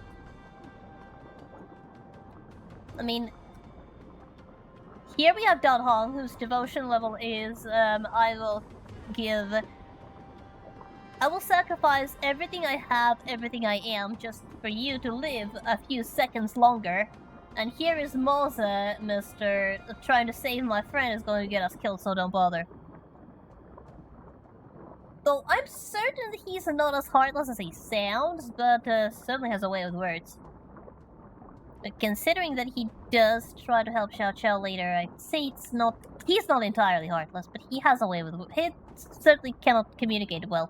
お前の考えは知らないが、俺は命を無意味な選択に費やそうとは思わない。いいか、俺はずっと風霊たちを尾行していたから、奴らが次に何をしようとしているのかも知っている。奴らは優秀国の出入り口を封鎖して、外部に内部の情報が伝わるのを遅らせようとしているんだ。最悪の結果は、俺たちが全員あの巨狼に倒され、優秀国も封鎖されること。誰も中の状況を知ることができなければ、しばらくは奴らが逃走したことにも気づかないだろう。そして最高の結果は、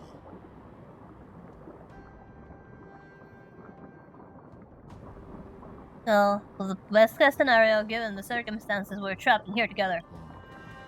頭の回るやつもいたんだな。最高の結果は、門を閉ざして敵と一緒に優秀国の中に留まることだ。あの巨狼を外に出すわけにはいかない。これなら時間が経てば外界も異常を察知して援軍をよこすだろう。その時に俺たちが生きているかどうかは考えるべきことじゃない。お前は人を慰めるのがうまいな。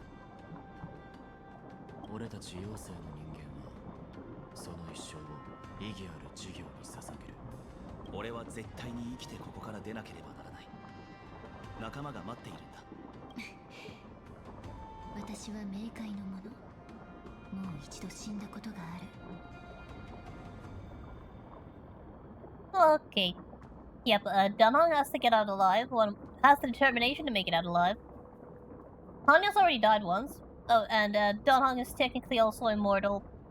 Through a technicality, even if you kill his body, he can just regress back into an egg and start a cycle from scratch again. So he's gonna be more or less flat. I guess I'm the only one who's actually in danger. But regardless, I do want to make it out alive as well. 大丈夫だ。俺がついている。仮に誰かが犠牲にならなければいけない時が来ても、一人目は絶対にお前にはさせない。Danhong, I don't want you dying first either. But There's that devotion coming out again. Yep, as I said, he's willing to give everything he has, everything he is, just to make sure we live a few seconds longer. あなたもモゼみたいに慰めるのが上手だね。 Not much of a comfort in this situation, though. あなたたち3人は獣王氏の人間じゃないから、この剣のために命を懸ける必要はない。優秀国を守るのは反乱としての私の責務。風霊の闘争を阻止すべきものは私であって、あなたたちじゃないの。門にたどり着いたら、あなたたちには門の封鎖を手伝ってほしい。あとは私がホリジンと戦うから、みんなは隠れられる場所を探して、それじゃ行こう。 But I do not. I can't say I like that plan, but it's better than anything we've had so far. Right, there is also a chest over there. But it's absolutely impossible to get it without a fight, so gotta make sure that this time we actually started and that we fight both wolves at the same time. So that we don't get ambushed by the one that is left behind.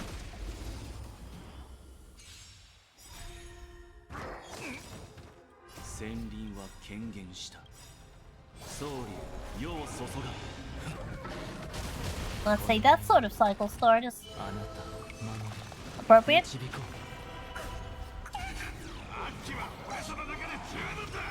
茨を越えて And now we can begin. 明晰人に It's just going to be 2 waves of wolves, nothing major.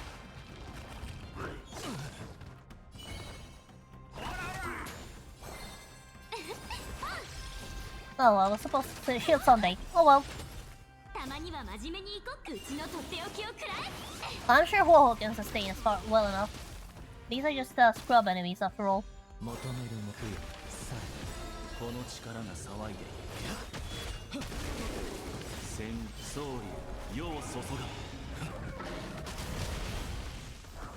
この身をもあなたを守る導こう明晰人に使うつもりはな健康 That was a nice loop. 逃がさない。 Not as good as the E2 downhill loop, but a good loop regardless. There, now, now both weak ones are protected. 呼ぶ声がするこの力が騒いでいる総理世を注が Done. どんな結果であろうと俺が背負う I'll just grab the chest and get going back to following the quest line. Now here we have some invisible enemies. They're not going to be easy to dodge, nor is it going to be easy to time and attack back to avoid being ambushed. They are so annoying. たまには真面目に行こうか。 They're so annoying. うちのとっておきをくらえ。 The Shackling Prison is not a fun place unless you have a character with an insta-kill like Spinon or Acheron on your team. Or a character that can actually make the enemies not attack you. Wait a minute. Why not? Why not change up my tactic a little?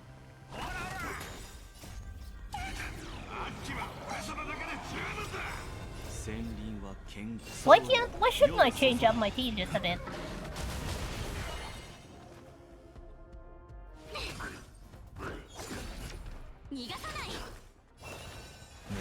I mean, it's not like I'm married to this specific team.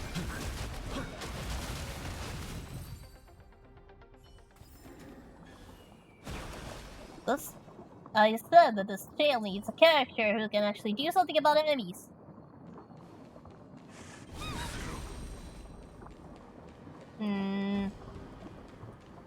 Does not look like... Doesn't look like that works. Yeah. Yeah. So, Cloak One doesn't work. Maybe I really should try Robin. 空さえこの身をもってあなたを守り導こう I mean, there are characters with stealth powers. Maybe I should use one of them. Would make this a bit easier. 戦輪 And は quicker. 権限した総理世を注が So if I sub Sunday for yes, you won, お前 Popo. の役に立つかもしれないな Now then, if I try to substitute Sunday for his sister instead, how well is she built, by the way? Let me check. And the answer is not at all. But I have been grinding, so I should be pretty good. Well off. Let's see, how far can I get? Not very well. It's not a full build. Now, among the characters that I can actually use, Robin actually does have something useful. I'm not sure if she's actually ready for combat, though. Like, even her relic set is completely a mixed bag. But if we do upgrade what I can, I hope I still have enough resources.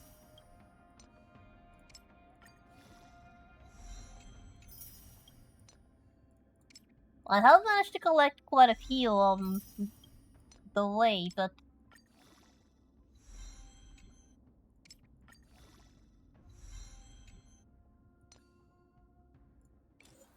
it's not quite a guarantee.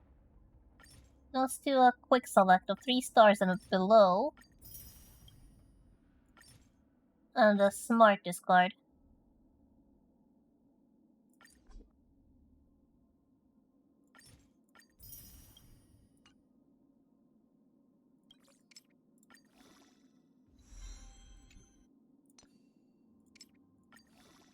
That should be a good start.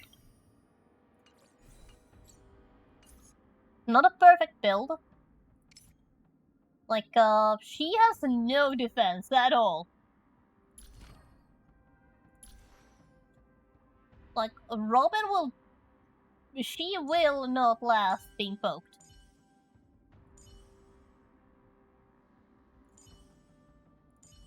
She's even weaker than Donho. She must not be poked. But, she has a very interesting ability, which is why I'm considering putting her on the team.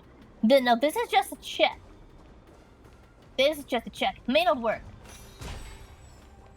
But if it works...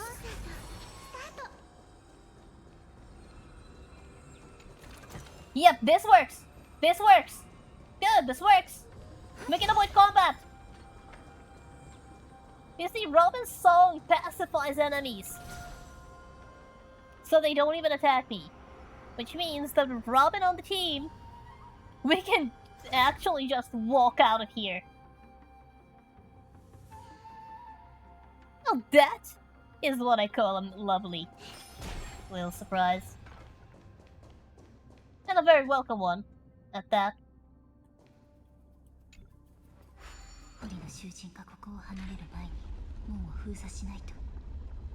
You saw that hole in the wall with a bunch of jars.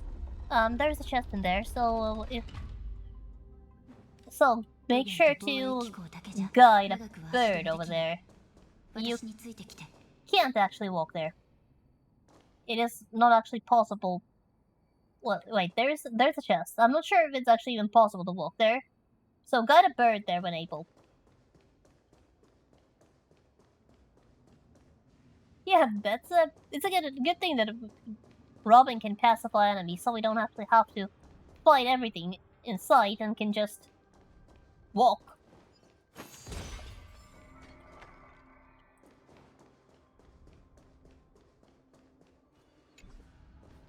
Yeah, we don't have overriding permissions to the birds right now, but You can use those birds to fly around this area, post story, and make sure to grab any chests in the walls. They are a bit of a pain to find. You might want to look up the instructions online.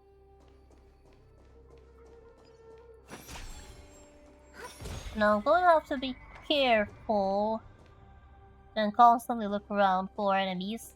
I only have so many skill points, so I don't want to waste them.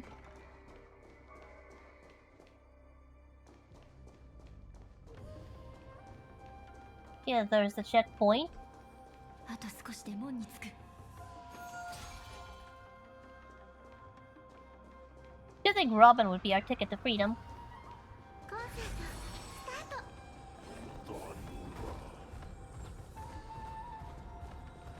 Now they will follow us around, but they will not attack.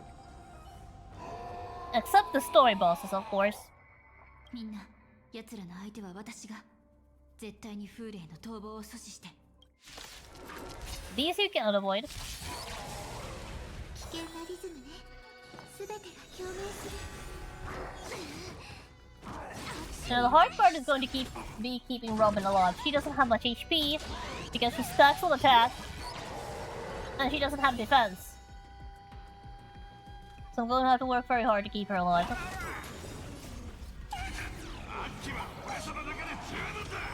この力が騒いでいる。 He's actually for a follow-up attack team, which is this obviously is not. The synergy is not the best.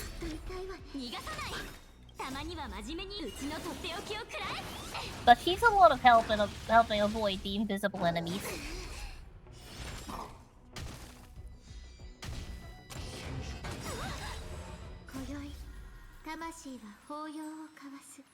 Time for an omnibuff.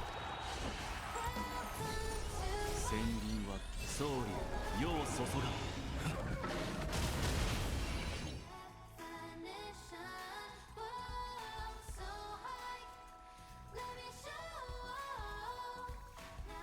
As every single Robin user either loves the song or is absolutely sick of it. I love it. That's right, Wobble. Tell them to be quiet. The singer is singing. 健康のさあ飲む。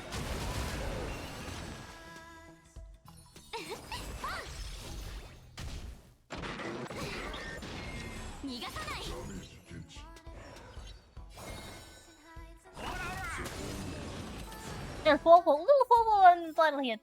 歌の中で安寧を見つけられますように。 Everybody's alive.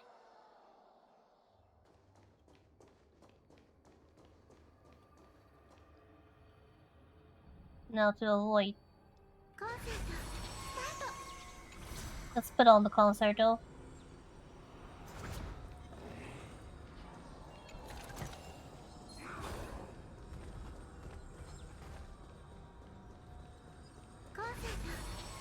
Make sure to keep it up.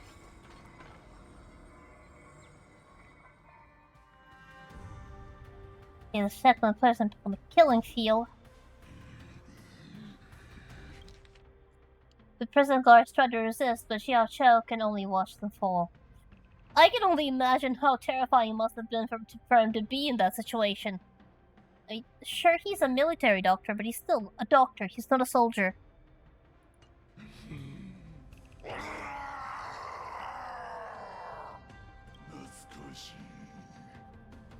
懐かしい記憶がよみがえってくる。追いかけ、噛み砕き、引き裂く記憶が全部戻ってきた。フーレイ様、自由まであと一歩です。この門さえくぐれば、私たちを止められる者はおりません。ならば、この人質はもう必要ないということだな。モード。 No, you don't. もうすぐここを離れてしまう。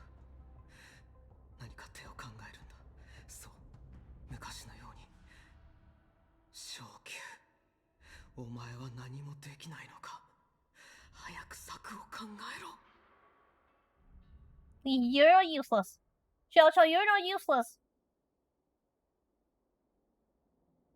You're useless. You're smart. You can figure this out. You can keep yourself alive until help comes, and help is coming. Trust me. Oh, poor baby.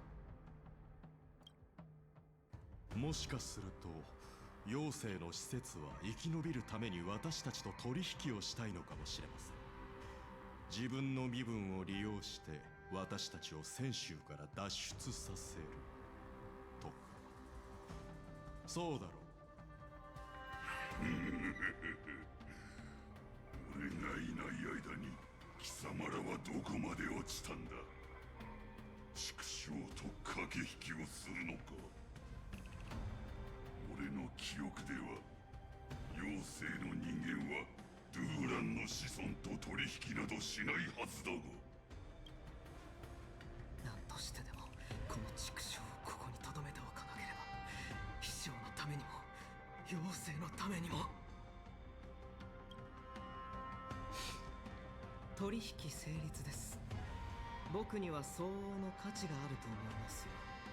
僕の身分、選手に関する知識、その他にも僕は選手の部下たちでは知り得ないことをたくさん知っていますので。卑しい家畜が残された命のためにそのかわいそうな舌を懸命に動かすがいい。言ってみろ。選手殿はご存じないでしょう。あなたを倒した女、渓流がラフに帰ってきたこと。Are you sure it's safe to utter that word? Although, I suppose strategically speaking, it might be a good idea to awaken his thirst for vengeance. Just be careful, Xiao Xiao. One wrong move and you're lunch. 復讐のチャンスは目の前にありますよ。フーレイ様、こいつのデタラメを信じてはいけません。そのような情報は聞いたこともない。今すぐこいつを殺させてください。Didn't you try to advocate for his survival just a second ago? 黙れモード。貴様、今から貴様は俺のそばを離れるな。俺が喋れと言った時にだけ喋り、俺が歩けと言った時にだけ歩け。さもなくばその身が一寸ずつになるまで切り刻んである。わかったか。フーレイ様。 Poor Xiao Xiao must use every ounce of his intelligence and wisdom to stay alive. His intelligence, his wisdom, and his cunning. Just to survive. And to think he plans on doing something extra on top of that as well. しばらくラフにとどまる必要がある。だが恐れることはない。監獄を出た瞬間から恐怖に襲われるのは先習人だ。俺が奴らに教えよう。真の災いとは何たるかを。さあ、ドゥーランの子らよ、俺の後に続け。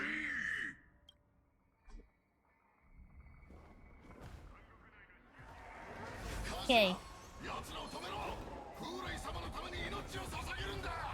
The enemies are going to follow us, but they're not going to attack. It's fine. We can actually do something even more funny.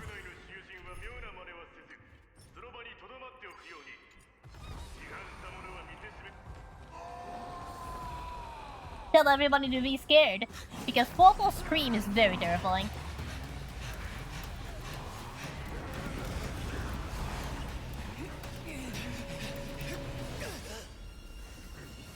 And they got away.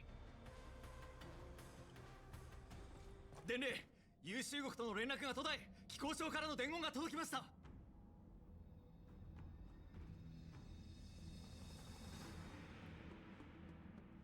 It's always frustrating when the internet doesn't work, isn't it? I'm so sorry about that. can't do anything about it, but I feel really so sorry for you. You have my sympathies.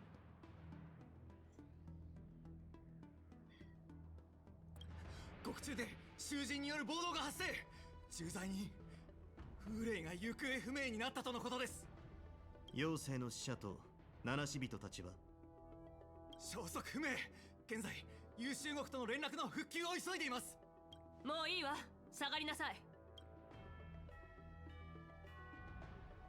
ケーゲン将軍、カイエン将軍、私たちの予想通り剣木の再生は終わりじゃなくて始まりだったようね。人滅軍団が泉州に伸ばした手はすでに壊滅の種をまいた。今この瞬間から見えない未来に至るまで泉州同盟はさらに恐ろしい試練に直面することになる。壊滅と豊穣の意味物からなる二重の試練に奴らが望むならいくらでも付き合ってやろうじゃない。 What a contradictory alliance.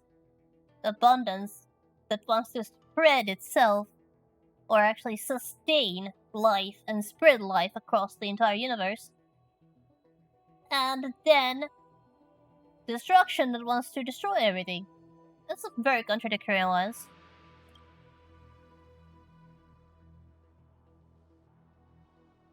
私は元帥の特使としてラフ運気軍を指揮して風霊の追跡を始めるわ。水面下に潜んでいたものがとうとう痺れを切らしたようだな。では私は先ほど言ったようによどみを取り除くとしよう。 After a brief and devastating loss of communication, the lockdown shackling prisoners once more under control. The Express's nameless may have emerged unharmed, but one of the Yashing envoys has been taken hostage. Meanwhile, the Border-State warhead Hulai, long confined in the depths of Shackling prison, has vanished without a trace. The pursuit between the hunter and the hunted will soon play out on the Xianxia Lafu. And this is where the patch, well, the part 1 of the story ended. And the next one began. I believe this was one of the few, if not... No, there were... I can't think of any other Trailblaze continuances that actually spanned 2 patches. But this was one of them. And now that we are done with the Shackling Prison questline, it is actually possible to now teleport back and explore to your heart's content.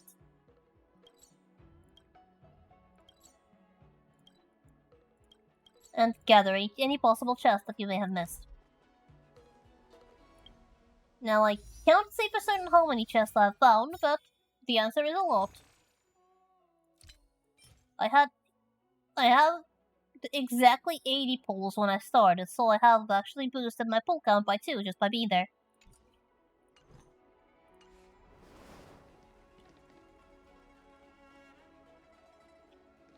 But now, unlike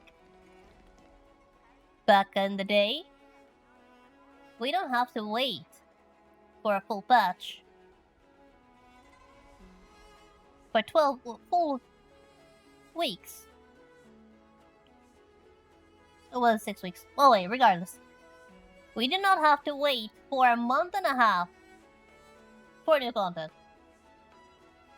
We can just carry on and move on to the next part of the quest by heading to the Starscape Haven and search for Yanshi.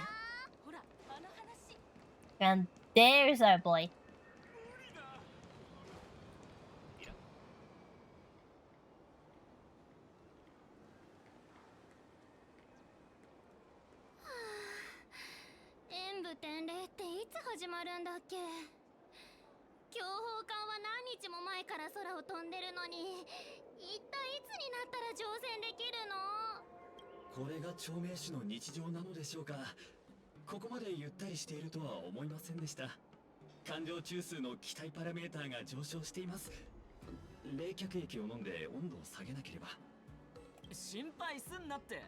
チケットさえ買っとけば地高市から乗船のお知らせが来るから。官報によると典礼が始まる前に強砲艦が礼砲を発射するらしいぞ。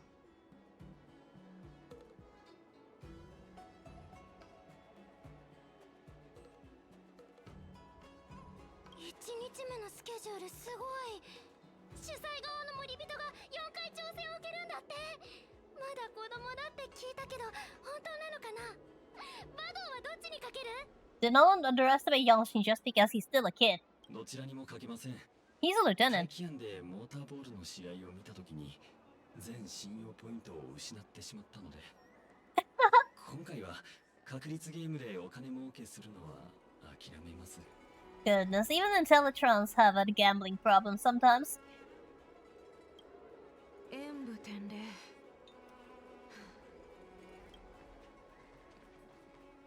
Hey, Yongshin. 先 Pleasure 生 to meet you. 来てくれたんだ。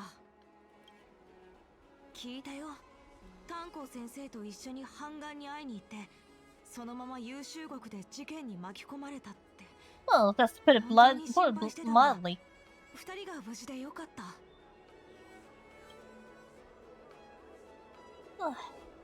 No, the tourists over there. Heard them talking about you. 知ってる。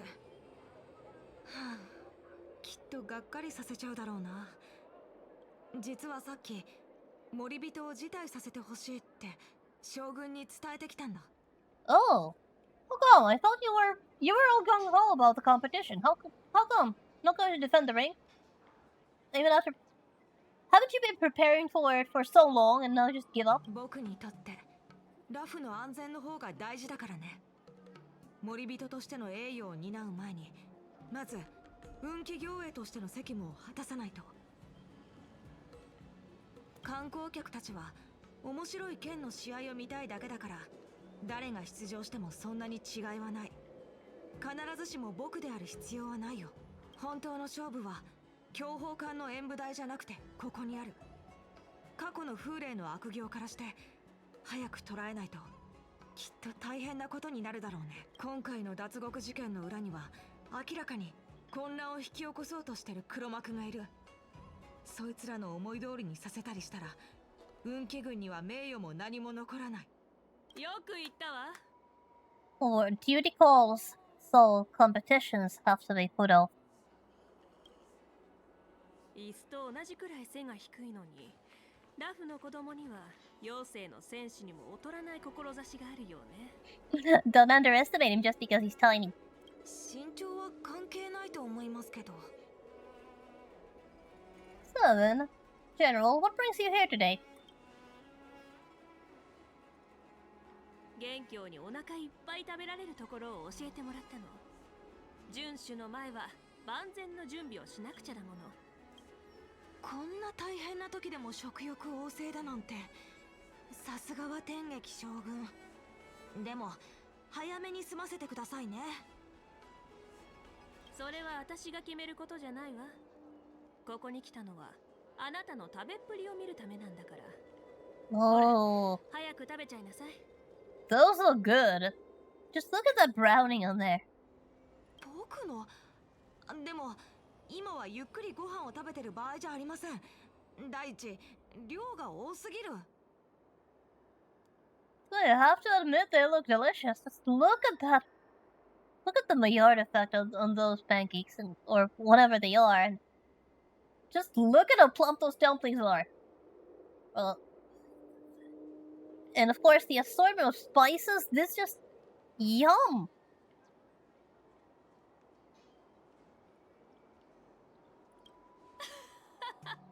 変なの。私は食べてよくてあなたはダメなの？ポリの患者を見てからずっと気を張ってるんでしょ。風霊はお腹が空いてる状態で勝てるような相手じゃないわ。あんまり焦らないで。ご飯を食べながらでいいから冷静になりなさい。 It is certainly impressive how Fei Xiao can keep her cool considering her doctor has been captured.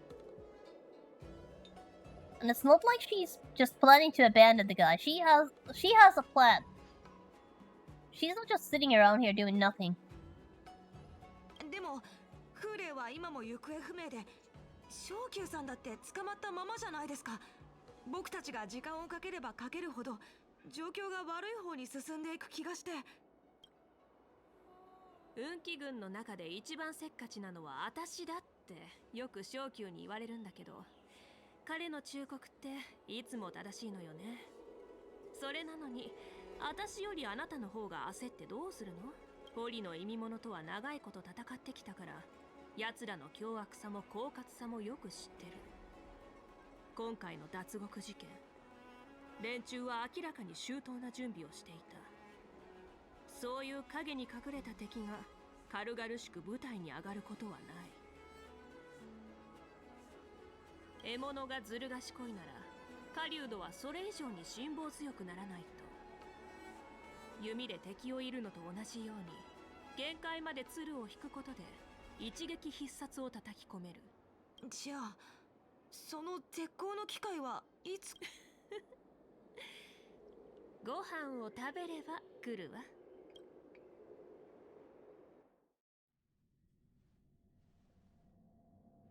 Meanwhile, the seat of divine foresight. 海燕将軍、天白氏の準備は整いました。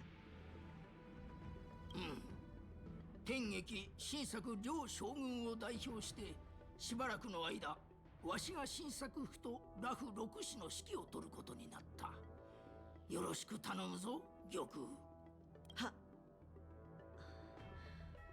ところで、その優秀国の状況はどうなっているのでしょうか。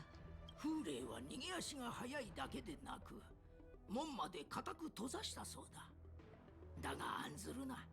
運気軍によって内部との通信は復旧している。幸い優秀国に閉じ込められた2人の七死人は無事だ。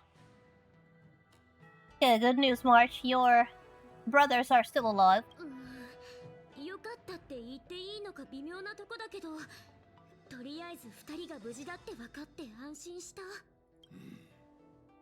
ただ妖精の施設のうち1名が行方不明になっている。おそらく堀人にさらわれたのだろう。玉空、そう心配する必要はない。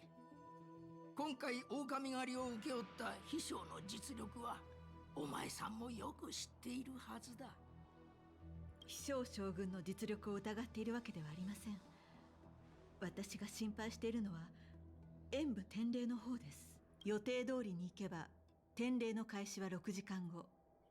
時間になったら we are definitely running out of time here. 運転を開始して観客たちの乗船が始まります。しかし風霊は依然行方不明のまま。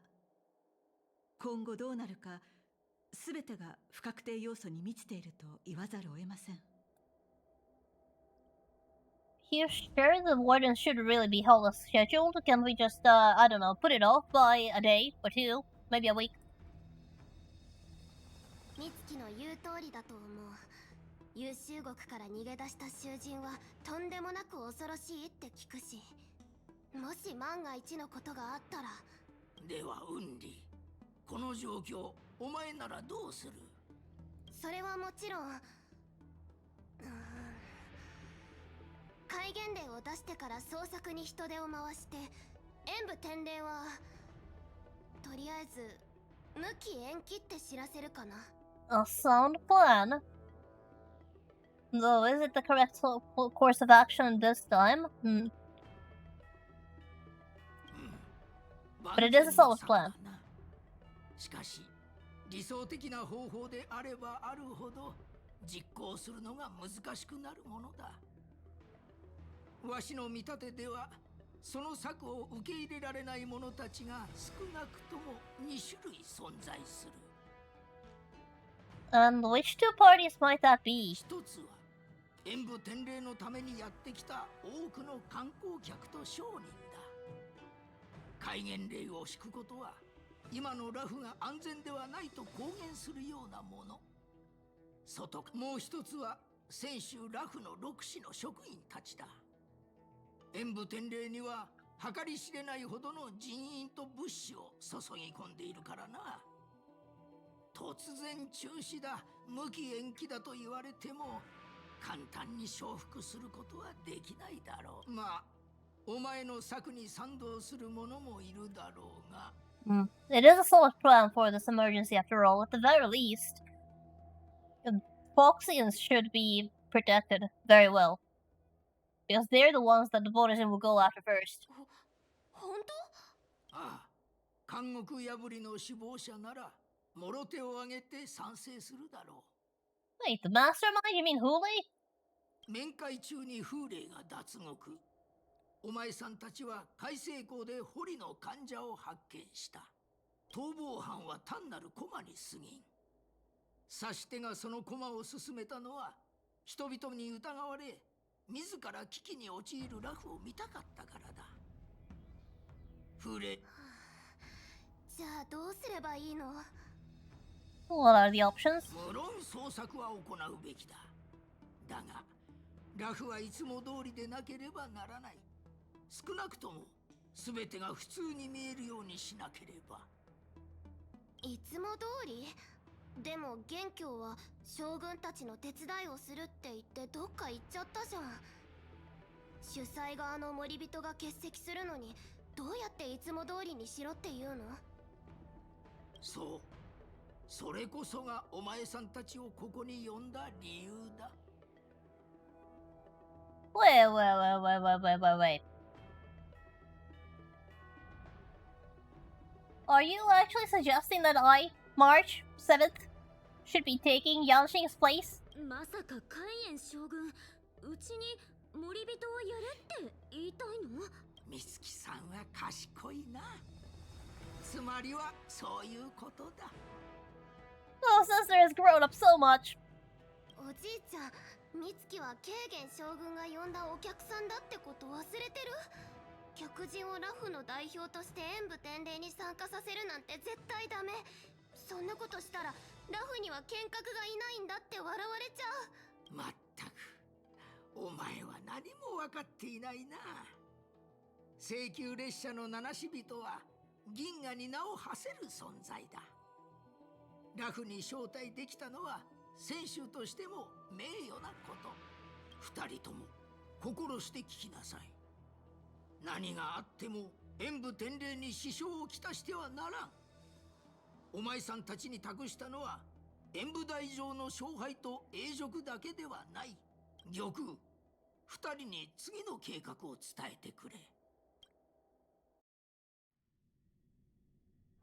There's a lot of pieces moving around here.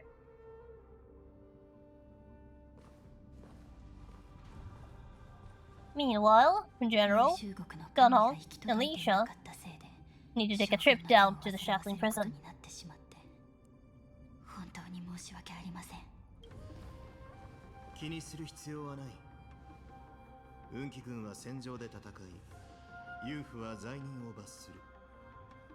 戦州において運気軍とユーフは表裏一体の存在だ。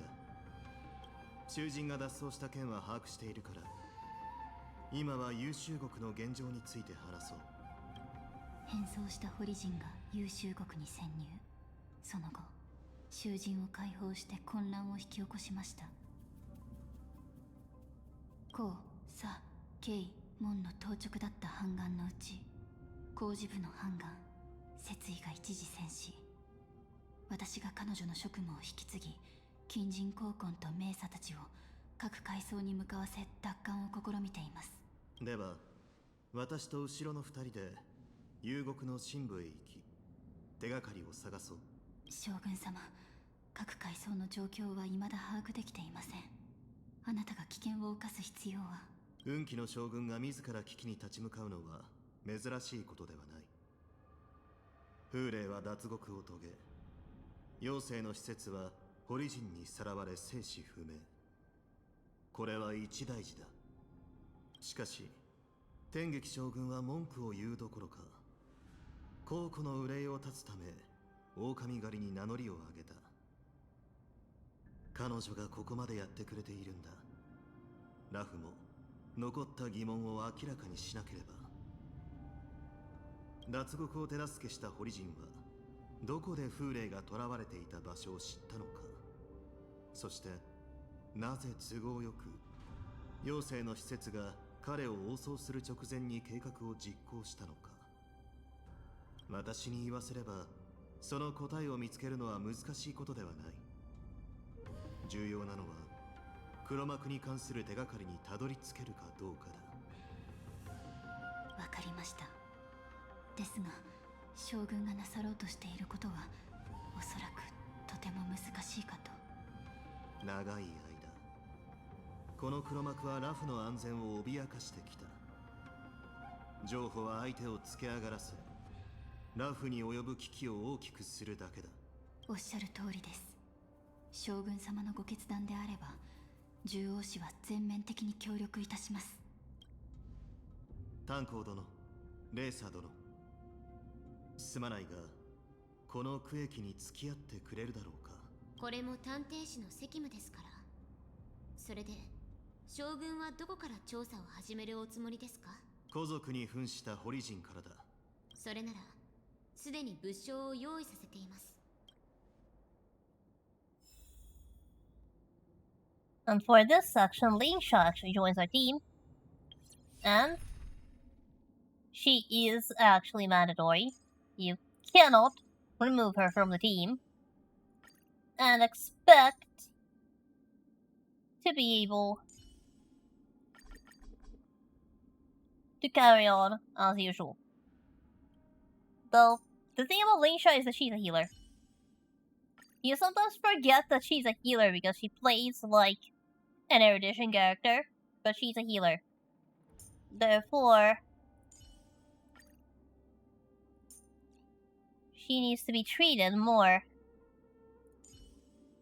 like a sustain than a DPS. Mitsuki. Now, she's also not actually legal for this challenge, but because we are forced to use her, we can use her. 元凶様の報告によると、海西港で正体不明の古族数名を発見。追跡したところ、それは堀人の変装であったことが判明。こちらはそのうちの一人の遺体です。こうしてみると、こいつが古族に変装できるとは到底思えないな。Definitely. I mean, where do they even put all that extra mass? 彼の遺体から端子たちが複雑な薬物成分を検出しました。おそらくそれが堀人を古族に変形させていたのでしょう。端的に言ってしまえば、古族と堀人は同源の種族。今は見た目こそかけ離れていますが、遺伝子の面では両者に大きな違いはありません。一時的に？つまり薬の服用をやめればすぐに正体がバレるということか。On top of that, the borders can have a fast metabolism, so the effects of the medicine shouldn't exactly last long. ええ、それはつまり薬物の供給者がラフ内部にいることを意味しています。はあ、薬王秘伝はキリがありませんね。今回も探偵士が渦中に巻き込まれてしまうなんて。彼らが使っていた単法を整理していた時、肝心中継炭というものを見つけました。患者の魔音の身を抑え、普段の姿を維持させるための弾薬なのですが、それを堀人の体内から検出された薬物と照合した結果、同じものだったのか。薬性と成分は違いますが、原理は同じです。古来より強靭な肉体を追い求めていた堀人は古族を弱者とみなしてきた。それが今、戦士を救うためなら古族の姿を借りることも厭わないと。その覚悟はかなりのものなのだろうな。I have to say I do admire their resilience and determination to save their leader in spite of having to take on the form that they consider that of a livestock, effectively speaking. 堀の患者が全員この薬物を服用しているとすれば、この線から当たってみた方がいいかもしれませんね。お二人とも私についてきてください。こちらです。半眼の話だと、この区域はまだ奪還できていないようなので慎重に進みましょう。ホリジンが服用していた薬物の性質を航路に記録しました。薬の気配をたどっていけば変装したホリジンが残した痕跡を見つけられるはずです。Lingsha certainly has a few tricks up her sleeve. Now, I don't actually know if remember if Lingsha was actually legal. I don't think she was. Now, looking at my character list, I don't immediately spot Lingsha there. So I might as well enjoy having her on the team while we can. Unless, of course, once again, my powers of observation are lacking and she's somewhere right there. But I can't see her immediately. Which is kind of a shame, because Gallagher is banned, so it would be nice to have a break healer available.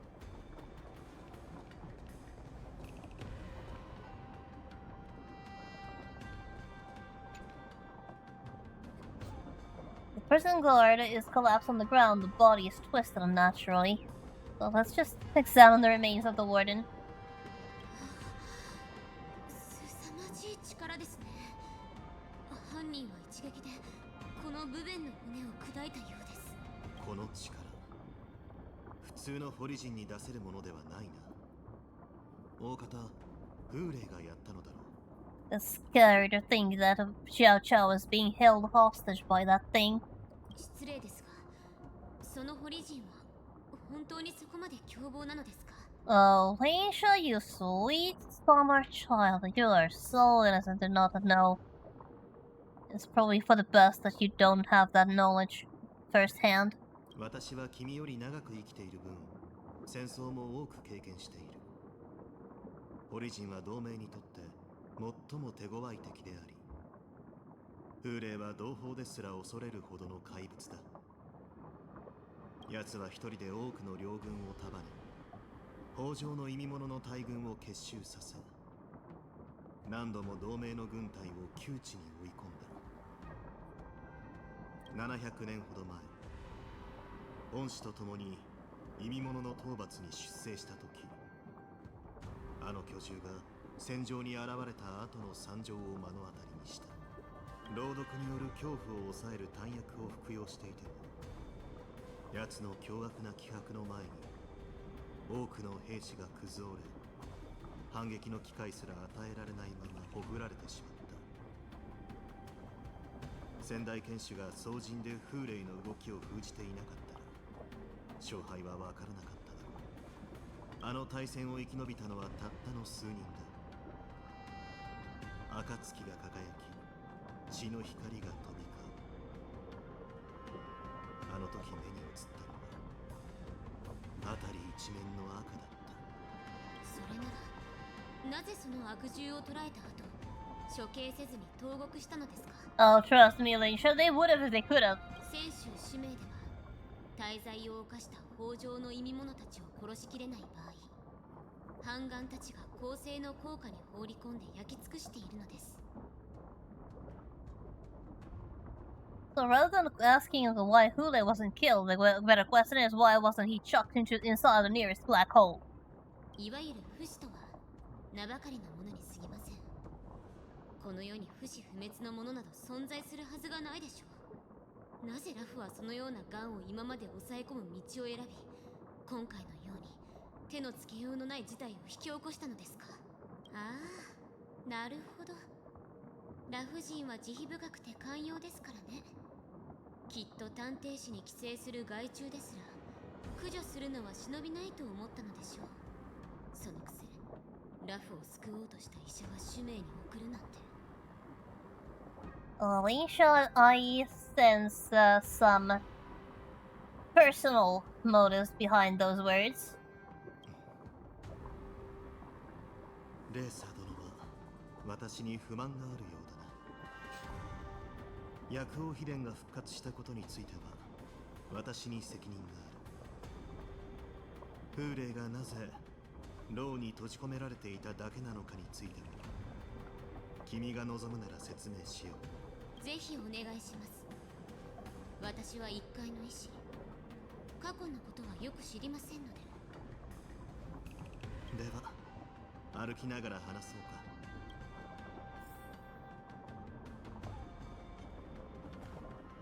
コンセントスタート。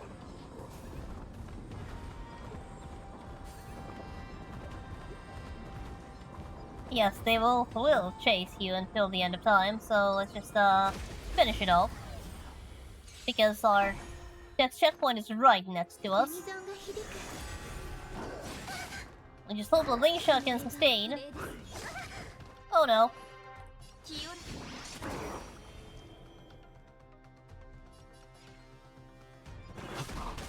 命のフィナーレを聞きなさい。うちの出番。 And let's protect the healer. I mean, the buffer. Yes, Robin can't sustain herself very well. She can be taken down by 3 hits.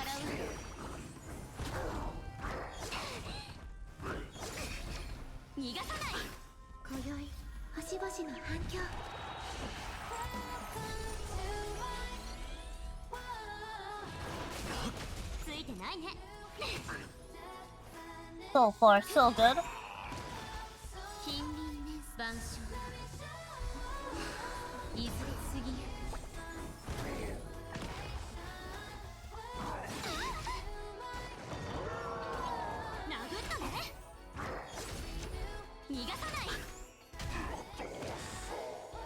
Yeah, just one left. Actually, no, let's just use a base attack.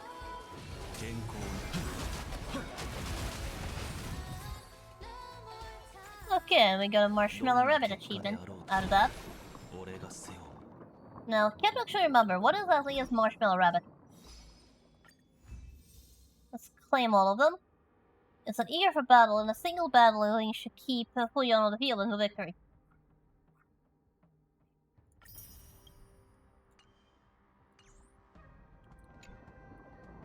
These story sections and character trials are basically the only time I get to get some of the achievements on this account because I may or may not be even allowed to use the characters needed for it.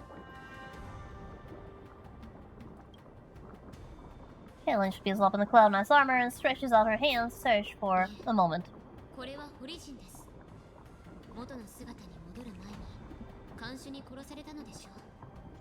奴らは全員艦服を着ている。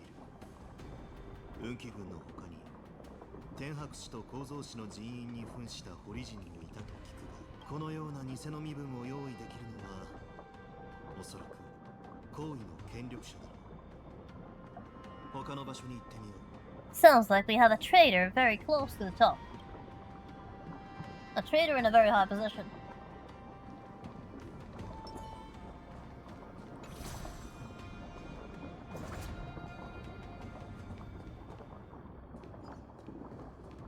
Let's keep our eyes open. I don't want to be ambushed by some invisible enemy.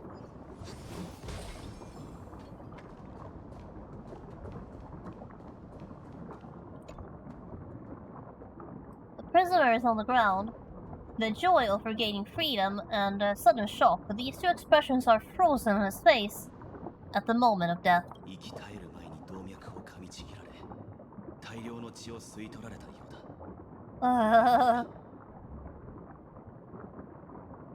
That sounds like a horrible way to go. 生きた血肉を食らわなければホリジンは飢えを感じる。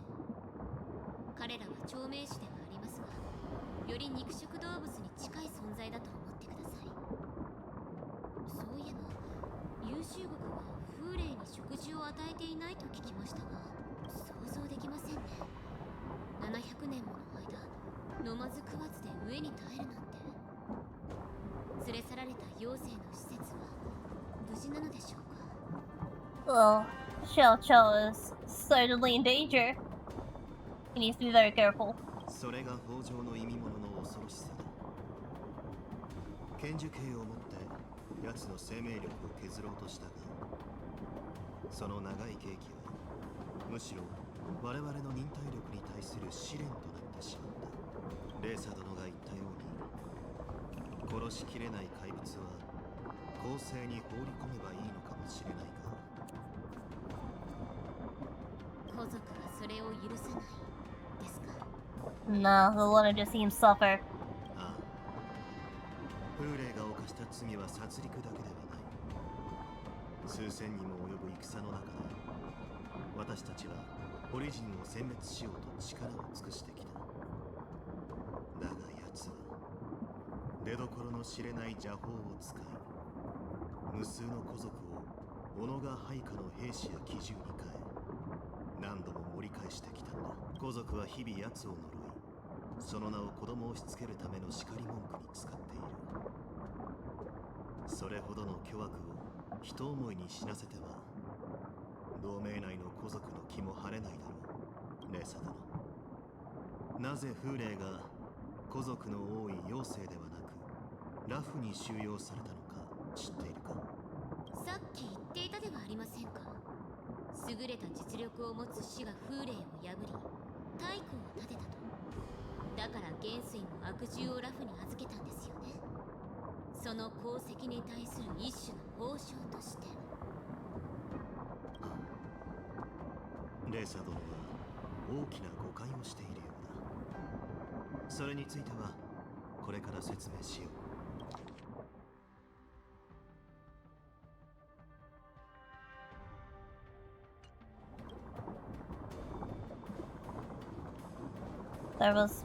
There was a lot involved in this case.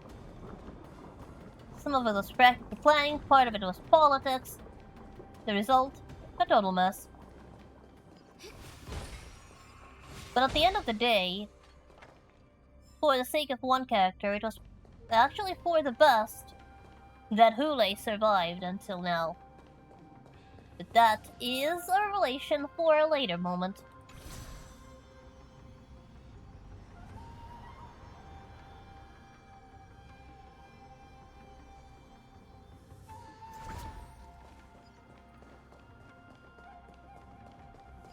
Now then, next point to investigate.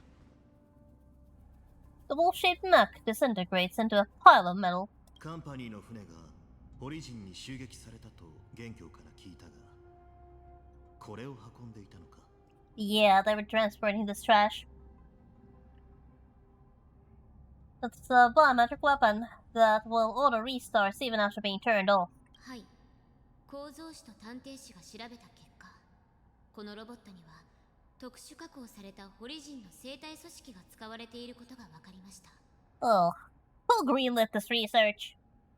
同盟との関係性を考慮してか、今まで同行した行いはありませんでしたが、博識学会は医療や戦争に使える成果を得るため、長年長命種の生物特性を研究しているのです。なるほど。学会の学士たちにとってホリジンは実験動物と変わらないのかもしれないな。連中が船を襲ったのは同胞を実験に使った博識学会に報復するためか？いいえ、単にカンパニーや学会に復讐したいだけなら船を壊して貨物を焼き払ってしまえばいい。そうすればこれが優秀国に入れられることもありませんでした。Perhaps they specifically wanted the weapons into the prison so the weapons could cause some chaos and open a way for them to enter. これは意図的に行われた茶番。監獄破りの兵器として優秀国に送り込まれるよう、あえて貨物の危険性を演出したのでしょう。Which is exactly what happened. この人の盲点をうまくつくようなやり方はホリジンのいつもの手口とは大きく異なっている。カンパニーも博識学会もおそらく知らないうちに利用されていたのだろう。 Yeah, something seems to be hiding in the pile of metal on the ground and be ready to move. 二人とも気をつけろ。まだ生きているぞ。 Oh no. Oh well, it's fine. We'll just まだ自己修復できる。 take care of it. 長命種に似すぎていますね。総理、世を注が。危険なリズムね。ユニゾンが響く。 Let's just hope that Robin can survive this. That thing can two-shot her. So I need to be very careful. Okay. Let's use those, but save that third one. Base attack on Robin, then protect Robin. Go to Marsh's ultimate and try to freeze. A freeze would be good, that will make the enemy skip a turn. Good. Now, then Lingsha can do a, let's see, let's go with a base attack and immediately trigger Robin.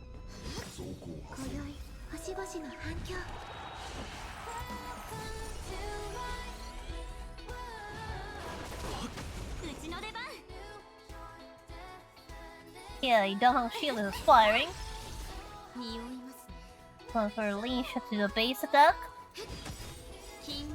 Now that you look at it, the way Lingsha plays is very similar to how the Remembrance Path plays. So if Lingsha had been released just a year later, she would actually be a Remembrance character. No. She's only Abundance because Remembrance did not exist when she was made. And besides, Abundance makes more sense for her lore-wise anyway, but... Well, technically speaking, her lore path is the hunt, but, anyways. The point is, game mechanics-wise, she's very similar to Remembrance characters. In fact, Lingsha plays very similar to Hyacinth, if you think about it. Though, I have to say, Lingsha also plays a lot like an erudition character, so some people actually, including myself, occasionally forget that she's a healer. Like, an actual healer. Like a... It's more like, wait, you weren't an erudition character? You were actually an Abundance character? Because she really does play like an erudition character. Well, now we say she plays like a Remembrance character, but back then we said she was secretly an erudition character.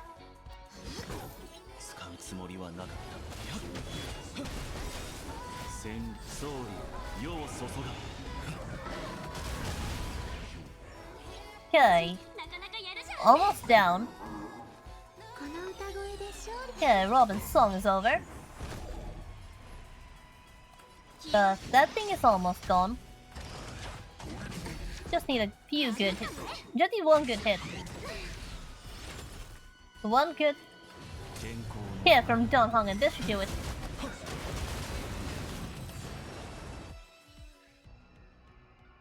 The Shaman Sheet goes silent again, like a wounded beast drained of blood. He can no longer move. まだ私の質問に答えていませんよね。なぜ風霊は妖精ではなくラフに収容されたのか。口をつぐんでいるのはこの措置があまり名誉なことではないからでしょうか。元帥が風霊を妖精に収容しなかった理由はこの機械にある。それはこの機械を作った学会のように風霊の秘密を解き明かして利用しようとしている者がいるということですか。なるほど。妖精の古族とホリジンの血筋は特に近く、中にはホリジンのように月狂いの症状に陥ってしまう者もいると聞きます。そして元帥はそのような研究はホリジンと同じ人ならざる者の行いだと考えた。だからレーサ殿の推測は正しい。ホリジンにとって月狂いは力を与えてくれる賜物だ。だが古族にとってそれは血に潜んだ避けられない狂気に過ぎない。妖精の医師たちは代々その謎を解き明かそうとしてきたが、解決法は未だに見つかっていない。なぜホリジンは月狂いを制御できるのか。古族はこの呪いを打ち破れるのか。こうした質問をする者は後を絶たない。For Boris in Moonrage, which is what they do in battle, it gives them a giant buff in strength. Lore-wise, that is. But for a Foxian, it's not just a little uncomfortable. It's actually deadly. It will rip their body apart from the inside. So that is the intrinsic difference between Borisin and the Foxians. Both carry the same condition, but for one it is a blessing and a power-up, for others it's a deadly curse. もちろん質問をした最初の意図はどれも善意から来るものだ。しかしこの世における災難へとつながる道は往々にして善意によって敷かれている。妖精の古族にとって風霊はオリジンの戦士というだけでなく怪物であり研究の対象でもある。奴は知らず知らずのうちに人の心を蝕む猛毒になったんだ。だから元帥は風霊をラフに収容したのですか。これは名誉ではなく戒めですね。なぜならラフもかつて善行と謳われた指針のために後世への戒めとなる悲劇が起こったことがあるからな。陰月の乱。 So, in other words, this happened after Sedition of Inhibitor Lunae. But very close to it. 元帥は風霊の管理をラフに一任することで妖精の古族の悪念を一時的に鎮め動乱を経験したラフを戒めた。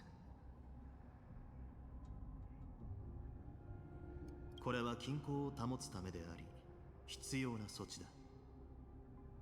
先州同盟は先州人だけのものではない。古族、寿命族、先州人3つの種族が手を取り合ってこそ未来を切り開ける。 Or more like, the actual victory over Huli had to have happened before the Sedition of Inhibitor Lunae, because that event actually drove Jin Liu completely crazy. But the actual imprisonment decision was made after. So the events had to have been very close to each other. Like maybe only 1 or 2 years apart. So basically the war against Shuhu and Huli were like back to back, possibly happened at the same time. But level 700 years ago was busy. 勉強になりました。では当時のあなたも均衡を保つために私の師匠を使命に追いやり薬王秘伝が復活するのを眺めていたということですか。 Oh, does he have a revelation for you? レーサ殿は先ほど探偵士に寄生する害虫を駆除するのは避け逆にラフを救おうとした医者を使命に送ったと言ったが彼女は君に伝えたか。自分が独りよがりな善意にかき立てられ面会の機を狙い脱輪直後の炭鉱に前世を思い出させる術を施したことも。 And there's the revelation. So basically, this is also an event that caps Dunhong's age estimate to at most 30. Actually less than 30. Because 30 years ago, again supposedly a rounded number, there was a war in which Lingsha's mentor participated in back when she was still part of the Luofu. And then after the war, she performed healing arts on Dunhong and caused him to regain some of his past memories. Possibly not all of them. And according to Dunhong, it's kind of like remembering an immersion. Or in our language, kind of trying to remember a movie. Like, you have experienced it, but you don't exactly recognize the memories as yours. That kind of thing. It's like there is this certain level of separation between the memories and you, yourself. So while Donghong remembers the memories, it's like trying to remember the life of somebody else. But doing that, attempting to bring Donghong back would have been a terrible idea, politically speaking, and it could have caused a lot of chaos. But the point is, that happened less than 30 years ago. At which point Dunhong had just finished his Hashi rebirth. I have no idea if it took that long to execute Dunfeng, or if the incubation period of the egg was very long, possibly intentionally prolonged. But regardless, between Dunfang's sentencing and rebirth, it was practically 700 years. That's a long time.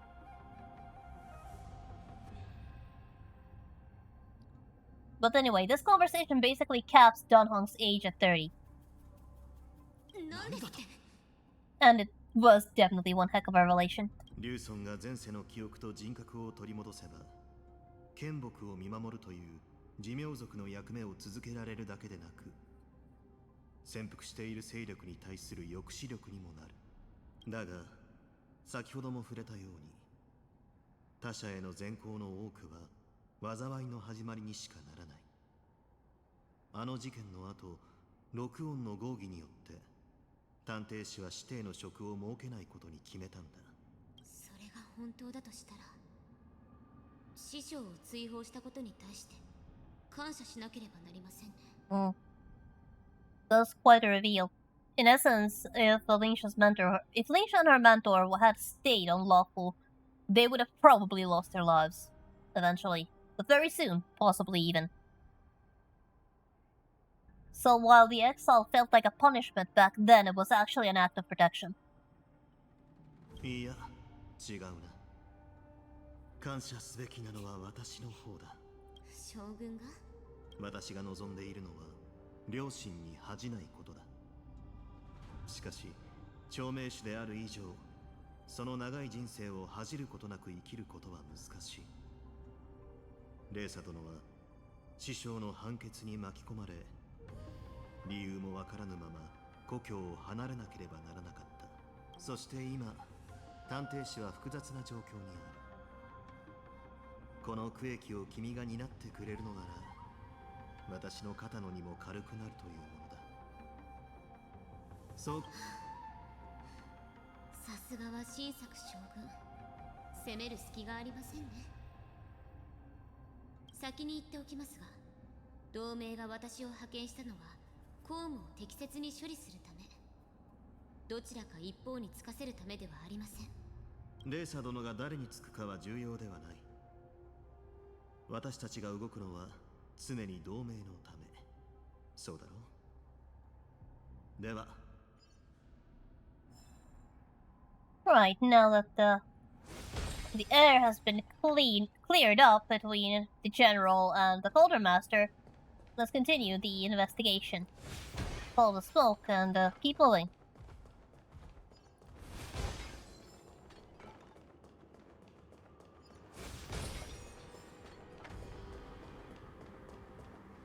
Okay, there is actually Bull Resin apparently around the corner, but it's not on this floor. That's on the floor above. And this room looks exactly as ominous as it did last time we were here. The massive bodies of Fear Battle must have been fought here. Let's just examine the Mara-struck remains for a starter. ここで死んだ魔王の実は、牢から抜け出した犯人ではないようですね。その根拠は？魔王の実の装備が整いすぎているからです。とっさに戦闘に加わったものとは思えません。モゼという妖精の使節が言っていた。監獄を襲撃した勢力は2つあり、ポリジンの他に姿を消せる魔音の実がいたと。こいつらがそうみたいだな。姿を消せる？ああ、俺も戦ったことがある。奴らは雲銀の術で自分の身を隠せる。よく観察しなければ、その行動の痕跡に気づくことはできない。Which makes them a real pain in the rear, even though you can see that mirage-like smoke whether they are. It is still frustrating to having to fight invisible enemies in this game. 炭鉱さん、前に探偵士に干渉する寿命の長老について慎重に対応するよう忠告してくれましたよね。まさか。レーサ殿、何か分かったのか？はい。第一に、堀の襲撃者が優秀国を脱出した際の経路を見る限り、事前に彼らに地形を教えた者がいます。優秀国の建造においては、寿命族が深く関わっていましたよね。第二に、変装した堀人は薬を飲まなければ古族の姿を維持できない。これは探偵士に潜む残党が手助けしているのでしょう。 So, sounds to me like a good purification is in order. Just, not, that kind of purification. If you know, you know. 第3に、潜伏中のホリジンに偽の身分を与えられるのは、高位の権力者以外にありえない雲銀の術を使う資格たちの存在は、粒子に対する嫌疑をさらに深めました。しかし、彼らは寿命族でありながら、なぜホリジンと結託して風霊を逃がそうとしたのでしょうか。おそらく混乱のためだ。混乱を引き起こすことでしか彼らは権力の頂点に返り咲けないからな。誇り高き竜の一族として陰月の乱の収束後、衰退の一途をたどる状況を打破できないままでいるのはさぞ悔しいことだろう。レイサもラフの出身なら俺の言いたいことがわかるんじゃないか。炭鉱殿の言うことにも一理あるが、私としては寿命の粒子が黒幕とは言えないと思うが、ラフ内部の圧力を見抜き剣木を再生させた絶滅体躯元老。念を押しておきますが、さっき私が言ったことは推論に過ぎません。人を裁くには確固たる証拠が必要になります。寿命の同点に入り容疑者を捕まえるにしても、彼らを黙らせられるだけの根拠がなければなりません。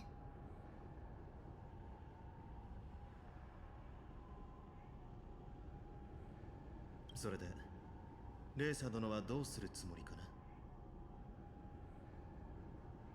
そうですね、とりあえず粒子たちに招待状を送ろうかと。Invitation? What exactly do you plan, Lingsha? 招待状？私がラフに来てから粒子は幾度となく面会を申し込んできています。その状況を利用して、この魔音の実の亡骸と囚人の逃走経路を粒子の府邸に送り、林縁郷に会いに来るよう招待するのです。そこで彼らの言い分を聞いてみましょう。いい案だ。私が顔を出してもヤブヘビになるだけだろうから、この件はレイサ殿に一任しよう。うまくいかなくても心配する必要はない。狼狩りが終われば全てが明らかになるからね。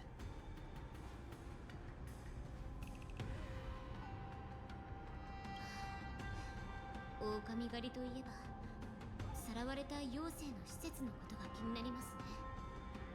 風霊は優秀国の中で飢えていた。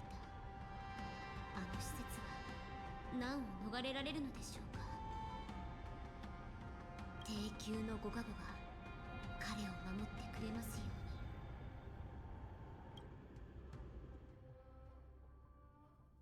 うに。 And now we're moving on to Xiao's 先ほ point ど of も言い view. ましたが、僕は医師です。ただ僕が得意とする医術は薬膳と組み合わせなければ効果を発揮しません。薬効のあるものを調理して患者に食べさせるのが食事療法の極意。どのような薬剤も食材も煮込んでしまえばたちまち美味しくなるのですよ。ビーミー、それは一つの味をただ別の味でごまかしているだけじゃないのか。 Hey, at least the medicine goes down easily. その表現も間違いではありませんが、一つ聞いてもいいでしょうか。今ここにどうしても甘唐辛子を食べたがらない子供がいたとしたら、あなたはどうやって食べさせますか？ガキの口いっぱいに甘唐辛子を詰めて鍋に放り込んで煮る。 You would make a horrible parent, Mogdog. That is not how you deal with a fussy kid. お兄さんは本当に面白いですね。そういえば聞いたことがあります。オリジンは自己改造の過程で未来の多くを失い、複雑な味を感じられなくなって、血肉の塩味にしか食欲をそそられなくなったと。ここに甘唐辛子があったら、それで貴様の口を塞いで鍋に放り込んでいたぞ。 Hey, treat your hostage with care. ただの冗談じゃありませんか。そう怒らないでください。肝心の答えですが、甘唐辛子を細かく刻み、ひき肉と混ぜて肉団子にしてしまえばいいのです。肉の味で甘唐辛子の味がごまかされるので、好き嫌いの激しい子供でも食べてくれるようになるのですよ。はあ。And I thought it was stirred into the soup. この火鍋で貴様の舌を煮てしまえたらいいんだが、貴様が何を考えているかは分かっている。時間を稼いで助けが来るのを待つつもりなのだろう。渓流がラフに帰ってきたと言ったな。それは確かなようだが、私は他の情報も手に入れた。奴が重罪を犯して別の選手に応送されたというものだ。Well, that is unfortunate. くだらない小細工で風霊様の復讐心を刺激すれば我らの計画を妨害できると思ったか。覚えておけ。ホリジンは選手を知らない蛮族ではない。貴様が持っている玉鳥も空を飛ぶ気候鳥も我らを追跡するための手段は全て把握している。抱いた希望が大きければ大きいほど死が訪れた時の苦痛は強烈になる。私が貴様の喉を引きちぎる時、さっきのように落ち着いた顔でいられるかどうか。Hey, how about you stop threatening my son? Chow Chow. Stay strong. I know it's hard and must be terrifying, but stay strong. その落ち着きは薬の効果で得たものに過ぎない。だがそれもじきに切れる。風霊様。哀れな小族だ。And there's the man in his humanoid form. Or should I say Foxian form? 先衆人が約束した自由のために貴様らは裏切ることを選んだ。That treating people like livestock does not mean granting them civilization. だが問題はない。主人の匂いさえ嗅げば貴様らはいつもおとなしく戻ってくる。どれだけ遠くへ逃げようとな。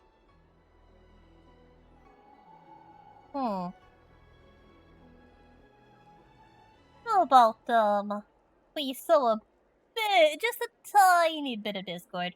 風霊、考えたことはありますか？なぜ彼らは700年も経ってからようやく君を助けることにしたのかと。Just throw a little bit of oil onto the fire. Just a little bit. ホリジンが闊歩する時代は終わりました。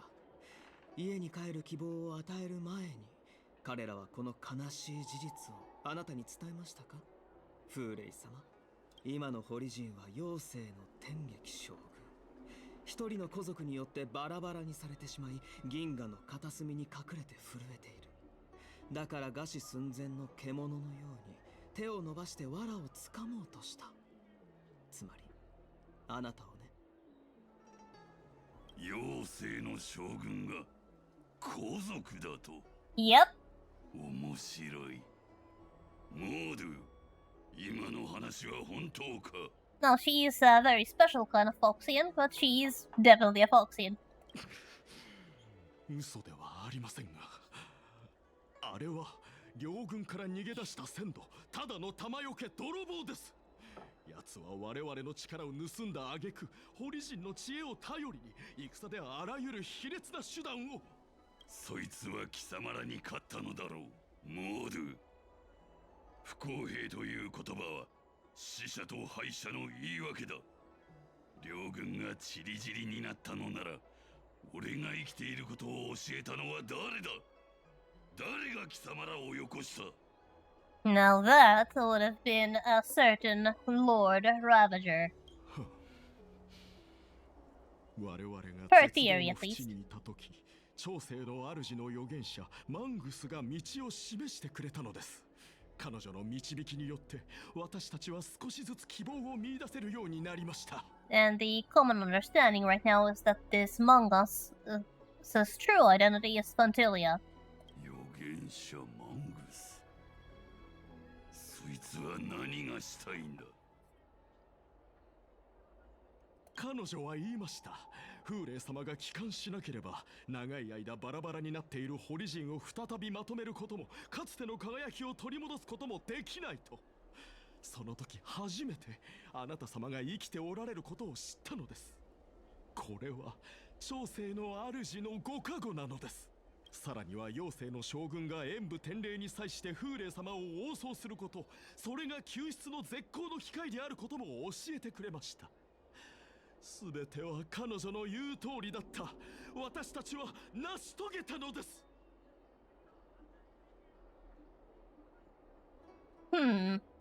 You know, I still have some oil to throw into the fire. How about pointing out that Among Us has some ulterior motives, and of course, I've totally fallen for it. あなたたちは騙されている。その預言者はホリジンたちにここで死んでほしいのです。だが彼女の予言は的中した。選手は今ここにいる。優秀国の話が広まれば運気軍が全ての港を封鎖するでしょう。監獄から抜け出せたと思っているようですが、あなたたちは今もラフという巨大な檻に閉じ込められたままだ。風霊様、殺しましょう。この口の減らない家畜を今すぐ殺しましょう。あなた様に誓います。もうすぐ迎えの精査がやってくると。あの馬鹿げた天霊にラフが注目している今こそ脱出する絶好の機会。あなた様が領地に戻れば先週への復讐が叶う日も近づくに違いありません。機械？勢いをなくした惰弱な両軍に戻り、ふざけた預言者に操られ、手のひらの上で踊るだけの旗印になれというのか。その預言者の計画は穴だらけだ。そいつが貴様らに用意した道は逃亡と死亡しかない。いいか、狼は決して獲物にはならない。これからは俺の命令に従え。昇級、運気軍が港を封鎖すると言ったな。ならば運気軍が貴様の予想通りに動いているかどうか、自ら港に行って確認してみろ。Unfortunately for us. その目で見たものを No. 俺に伝 Or えるのだ。 fortunately and unfortunately simultaneously for us, Pule is rather intelligent. He can see the flaws in his own allies' plans and is not buying their story blindly. But he is also not buying our story blindly, and is challenging what it is that Xiao Qiao said to him about what was going to happen next.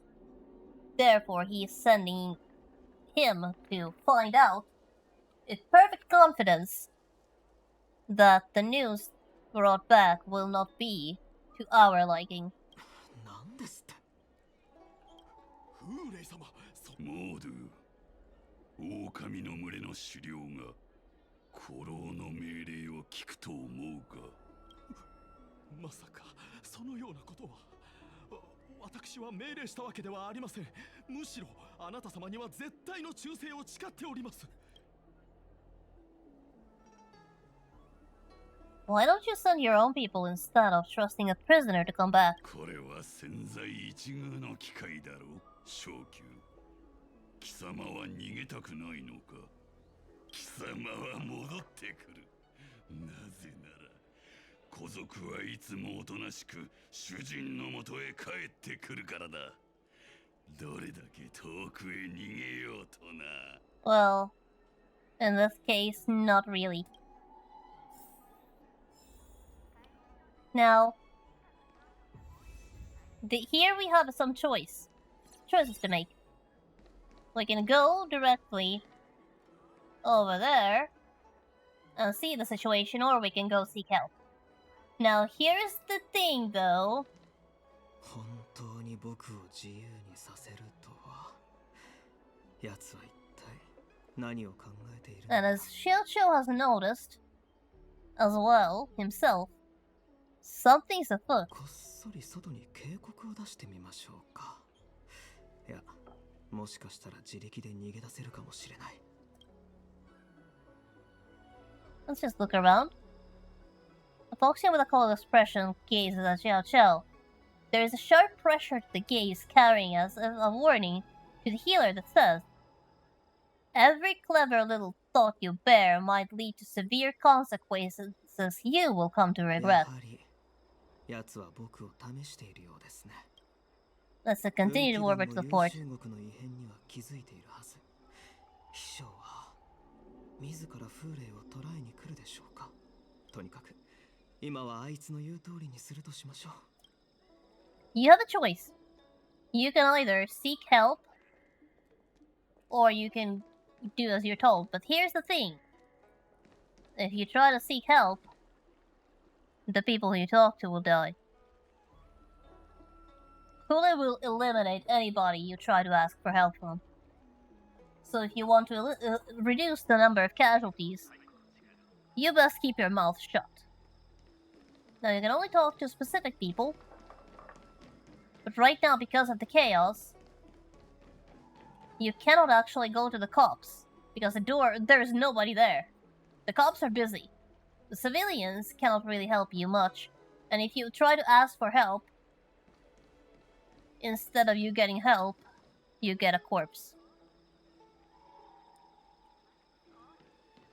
So let's just, not sacrifice the lives of innocent people who just happen to be standing here. Let's just, go forward. Like, if you try to...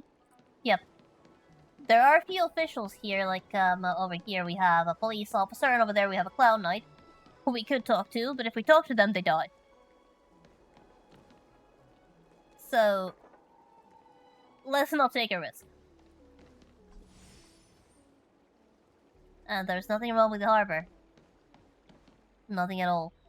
There's still time to change the mind and speak to people. Try to escape. Maybe Cloud Knight or a cop would do. Perhaps even... like, who's over here? Yeah, over there we have some other people we can talk to, but again, if you care for people's lives, you don't. You do as you're told. You are a good little hostage. You do not risk people's lives just because you want to try to save your own. And with your silence, you protect the people. Damn, Xiao Qiao had to go through a lot. Poor guy. Like, this man needs all the hogs he can get afterwards.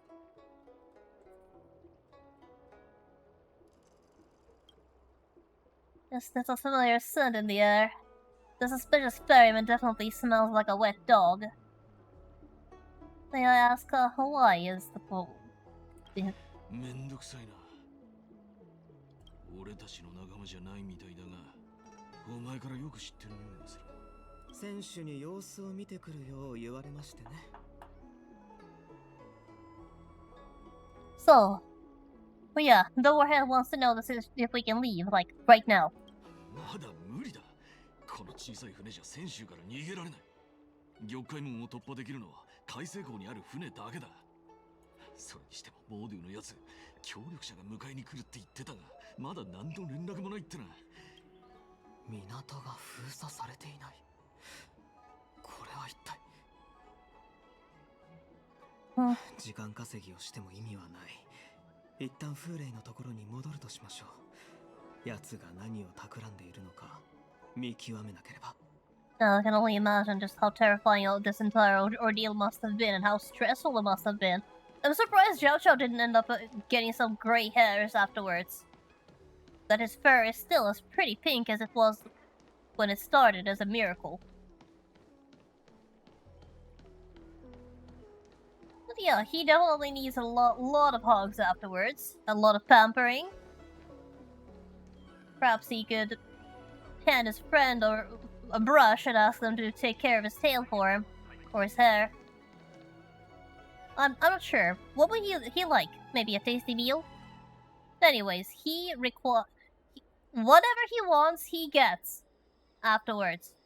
He's going through a lot, and when this entire ordeal's over, when he's back home safely,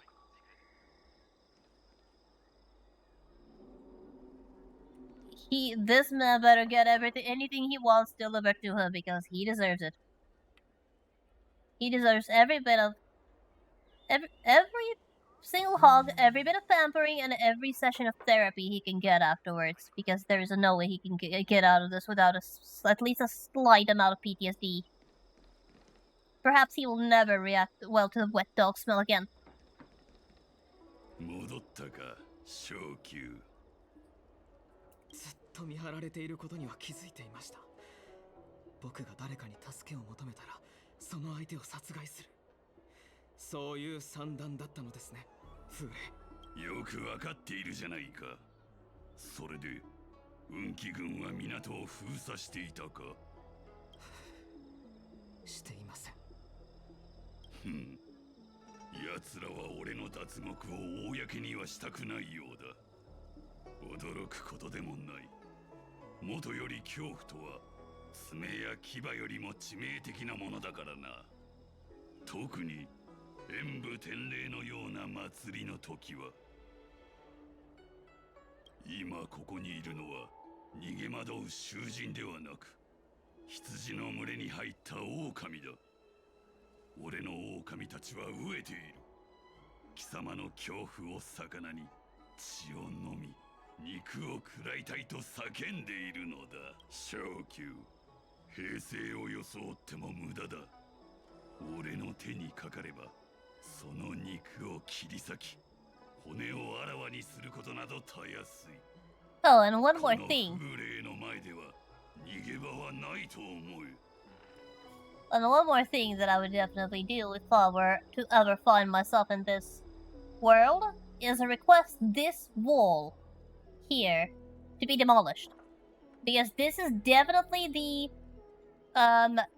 danger corner where everything bad happens. Every illegal transaction, every fugitive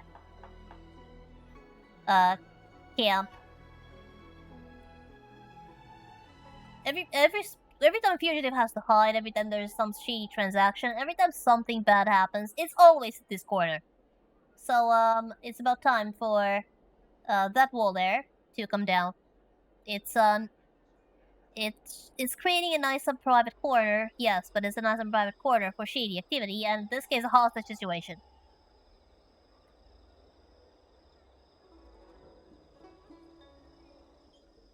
Just try to hold on just a little bit longer. Somebody's coming to help you. 小細工で現状を打破できると考えるのは貴様の勝手だ。だが、ここが街中であることを忘れるな。人質は貴様だけではない。妙な行動をするたびに、関係のない者が死ぬことになるぞ。You will survive, Zhao Zhao. That I can promise you. さて、 You'll make it out of this alive. 仕えている古族の将軍について話そう。そいつは俺のためにラフに来たとモードゥが言っていた。おそらく、そいつは自ら俺を捕らえに来る。狩りを始める前に、相手のことを知っておきたい。もちろん、断って気概を見せるのもいいが、互いの時間を節約するために協力的になるのもいい。そうは思わないか、石。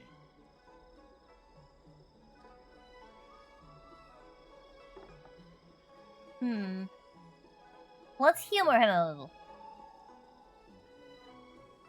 At a time like this, it is time to be a good hostage.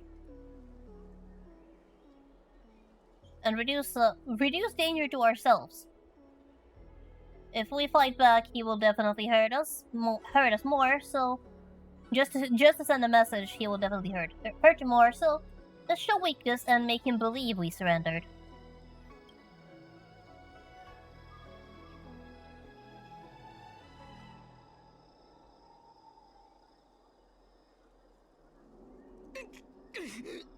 はあ、悲鳴で他人の注意を引くほど愚かではなかったか。よかったな。Chill, chill. これなら無駄死にするものも出ない。Poor baby. Why did he have to suffer that much?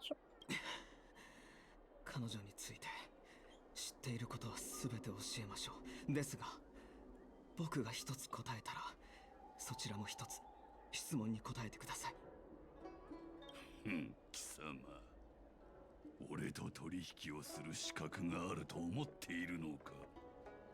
僕が口を割るまで拷問しても構いません。ただ、お互いの時間を節約するのもいいと思いませんか。選手、実はある問題がずっと気になっていたんです。なぜあなたは700年もの間罰を受け続けているのに、こうして平然と生きていられるのか。そもそもホリジンの寿命はそんなに長くはない。それが妖精が俺を連れ去ろうとした理由か。俺を人質に従うやつもいれば、秘密を知りたがっているやつもいるとはな。今でも覚えている。収容されたばかりの頃、古族が何度もやってきたことを。奴らは俺から血や髄を抜き取り、月狂いの原因を解き明かそうとしていた。ホリジンへの恐怖を取り払い、血の根底から身分をひっくり返そうと考えたのだろう。だが哀れなことに、その秘密を突き止めることはできなかった。故に奴らは俺に思いつく限りの刑罰を与えたのだ。ある者は旧敵を滅ぼすために力を求め、またある者は旧敵になるために力を求める。昇級、貴様はどちらだ？ Neither. He's neither. おお、わかったぞ、妖精の意志。貴様は最も哀れなものだ。その力を他人に分け与え、その力で善行を成したいのだろう。ならば答えをくれてやろう。古い伝説によると、ホリジンの始祖ドゥーランは限りある命と力に不満を抱いていたという。故に彼は天空をすべ、軍政の主になることを切望した。己の願いを叶えるため、彼は無数のホリジンと古族を生贄に、その生命力を長生の主より授かった泉に注ぎ込んだ。その上で遺伝子不術を触媒として、水の中に一つの奇跡、帯同する月を生み出したのだ。ドゥーランは月の産床に登り、求めていたものを手に入れた。それは赤い満月のような心臓だ。そして己の胸を切り裂き、その赤い月と心臓を入れ替えた。Sounds like a myth. Definitely. How typical. 野蛮で狂っていると笑っても構わない。だが俺だけは知っている。この話が真実であると。I suppose, in this case, the myth has a grain of truth to it. その心の月は代々、堀の選手の体の中で拍動している。なぜならホリジンの選手を決める儀式とは、継承者が先代選手の胸を切り裂き、その神の肉を食らうことだからだ。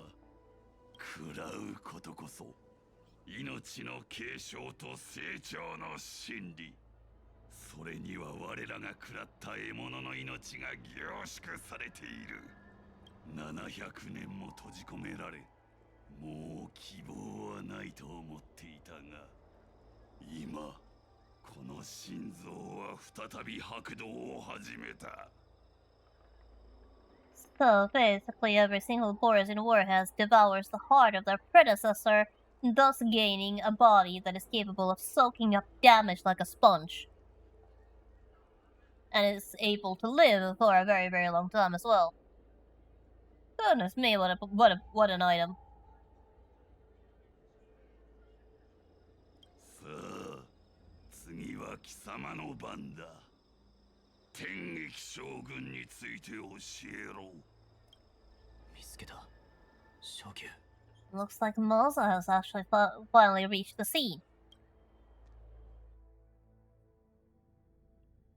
As we'll be getting back to that later. Meanwhile, in a Stargazer Navalia. 将軍の指示を疑ってるわけじゃないんですけど、もうホリジンの情報を手に入れたって本当ですか？ええ、私の部下がずっと手がかりを探してたの。モゼ、そっちの状況は？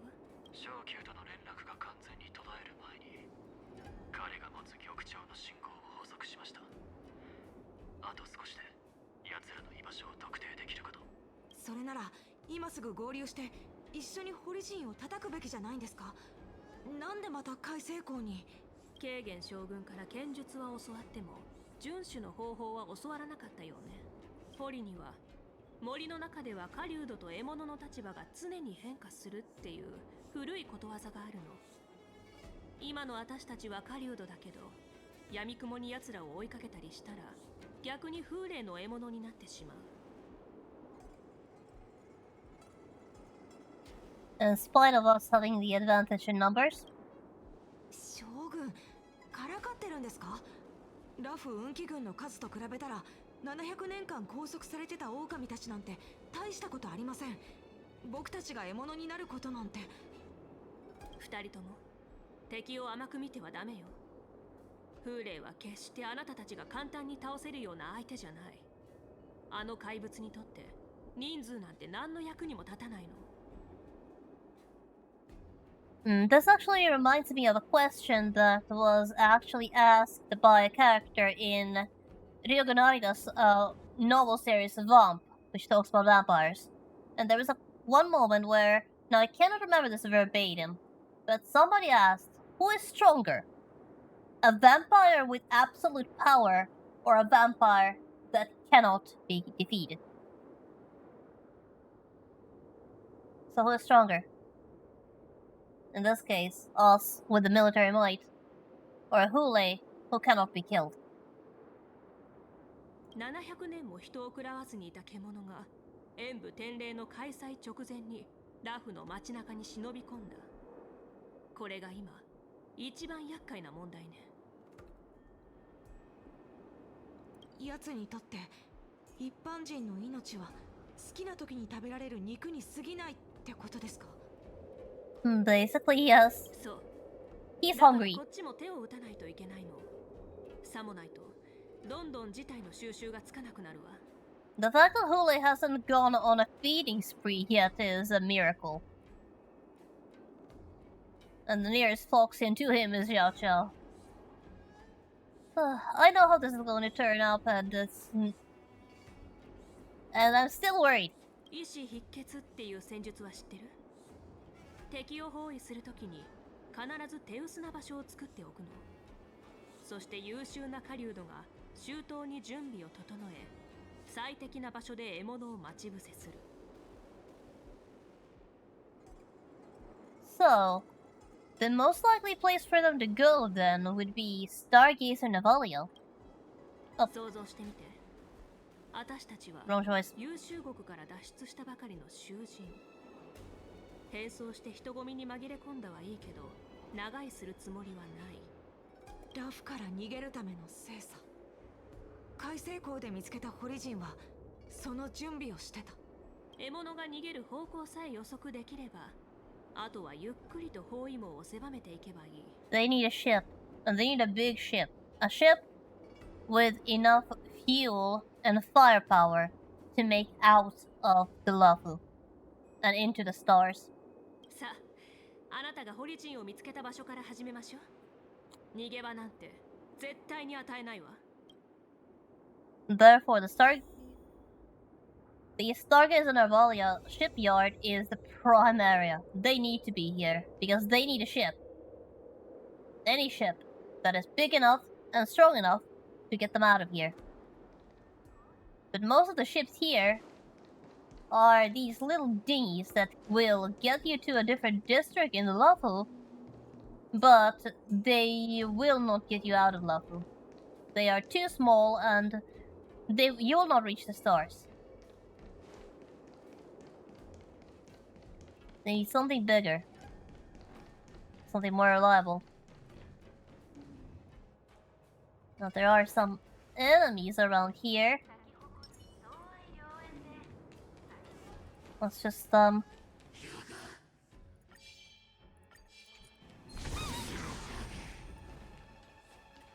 bypass the enemies. ここでホリジンを追跡したんですけど、今はいつもと変わらないように見えますね。あの後すぐに情報を遮断して、できるだけいつも通りの状態を保つよう命じたの。Okay, so everything looks the same. Information is not flowing, but are you sure the border team will not notice anything? 精査を用意していた仲間からの連絡が途絶えれば、当然警戒はするでしょうね。でも綿密に練られた計画ほど、それが狂わされた時の対応に時間がかかるもの。ホリジンの中に元の計画に沿って脱出しようとしている者がいれば、必ずここに戻ってきて状況を確認するはず。つまり、ここにホリジンがいるってことですか？ It's unfortunate that their disguise is very hard to see through. The only hint really is that wet dog smell that is very hard to detect. まだ気づいてないの？周りを見てみなさい。ここは自動運行できる区域なのに、人が多すぎると思わない？まず、あそこにいる天白市の職員2人。さっきから私たちをこっそり観察してるわ。それからあっちの兵士も。ただの見回りだとしたら、2人1組の勤務規則を守ってないことになるわね。最後に、構造士の服を着た職人。いかにもって感じで装置をじっと見つめてる。調べたい相手が決まったら探りを入れてみましょう。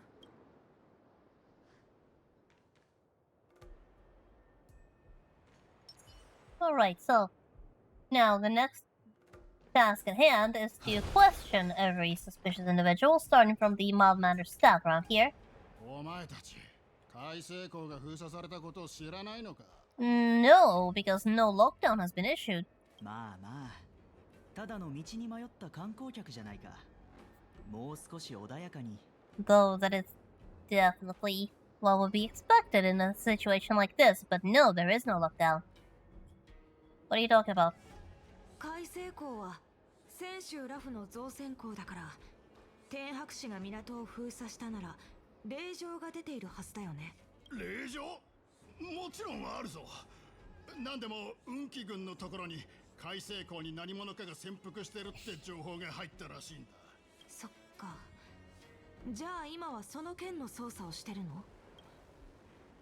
の？申し訳ないけど、運気軍の捜査に邪魔が入らないよう、今は上からの指示でここを封鎖してるんだ。分かってくれると嬉しいな。Alright.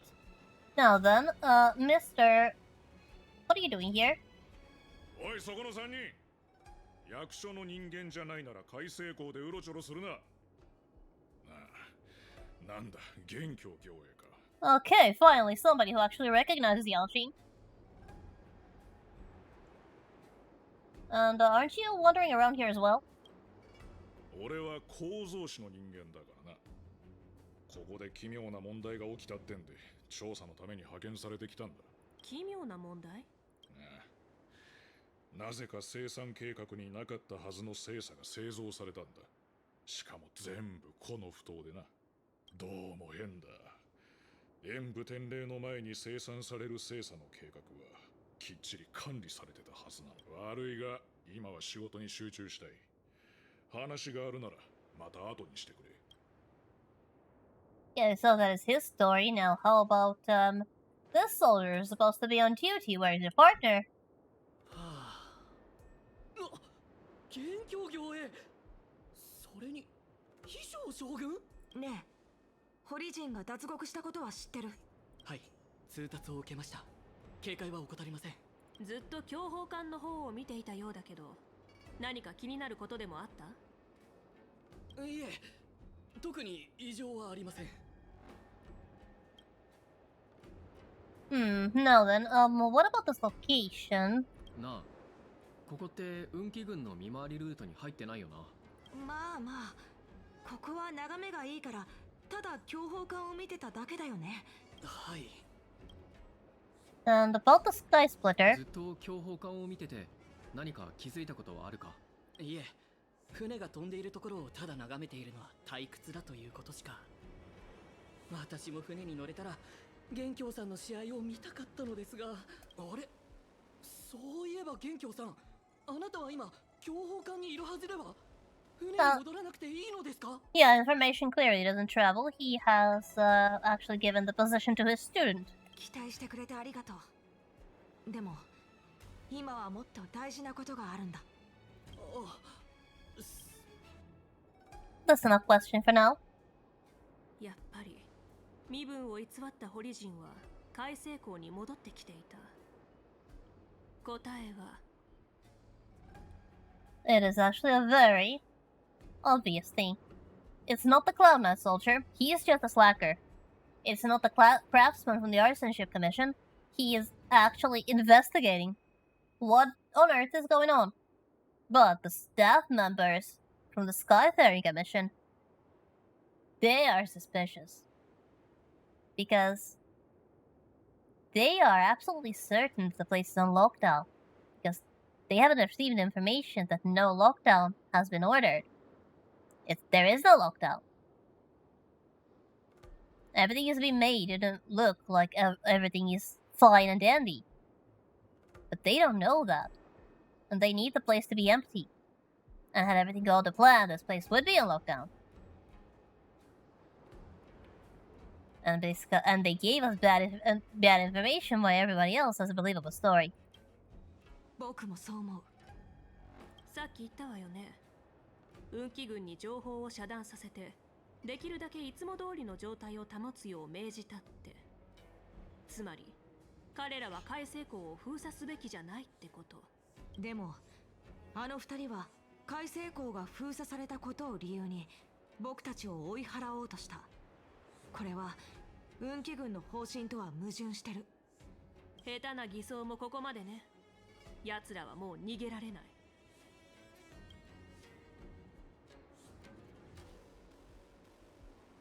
Now then,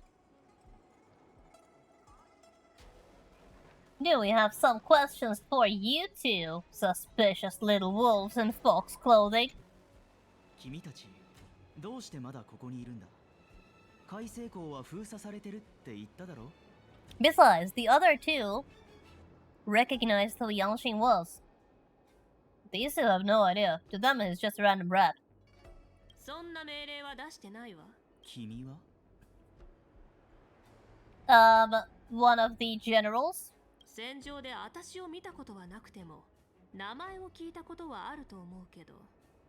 というか、誰が質問していいって言った？仲間はあと何人いる？どこで風霊を迎えるつもりだったの？この女、妖精の将軍だ！おい、やるぞ！ Took you long enough to figure it out. たまには真面目に行こっか。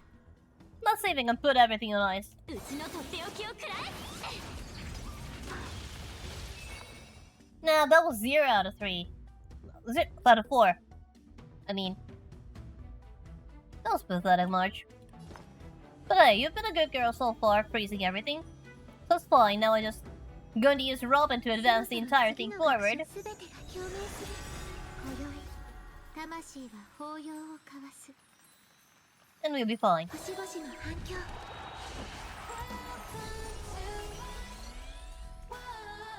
Now, Fufu doesn't really need anything. We can use the ultimate to get her stats back up. Now I have skill points for Dunhong.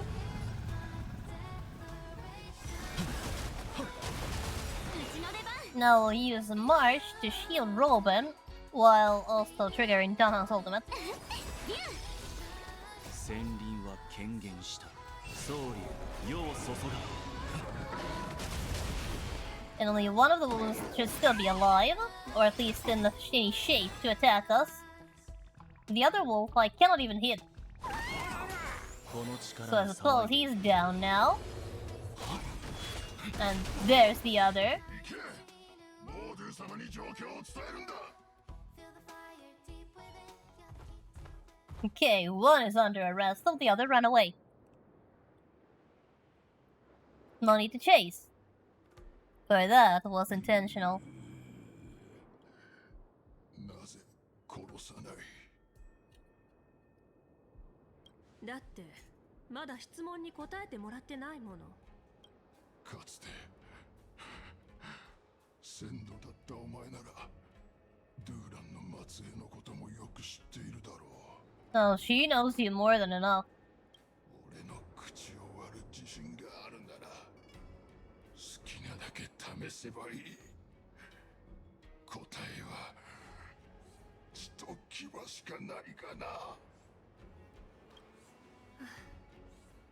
そんなことしたらあなたたちと変わらないじゃない。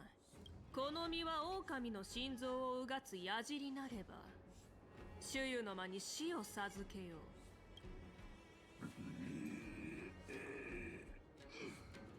望むところだ群れを離れた以上故郷に帰れない覚悟はとっくにできてる残念だったな一人捕まえ損ねてあいつが仲間たちに状況を伝えるだろう Exactly as planned, I suppose. あれはあえて逃がしてあげたの。あなたの仲間が風霊の居場所を教えてくれるわ。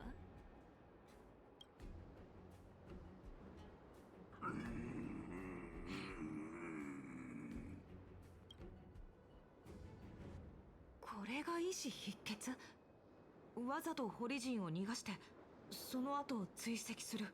Meanwhile, his buddy who was left behind can't do anything other than growl in annoyance. これはホリジンが一 And 番よく resignation. 使う戦術なの。意味者たちの手口なら嫌というほど知ってるわ。いつも逃げ道を残して必死に逃げる獲物たちを眺める。そして戯れに近い狩りの中で死者の惨状を見て満足感を得る。それって実際に見たこと？あいつさっき鮮度って言ってましたけど将軍は一体何を経験したんですか？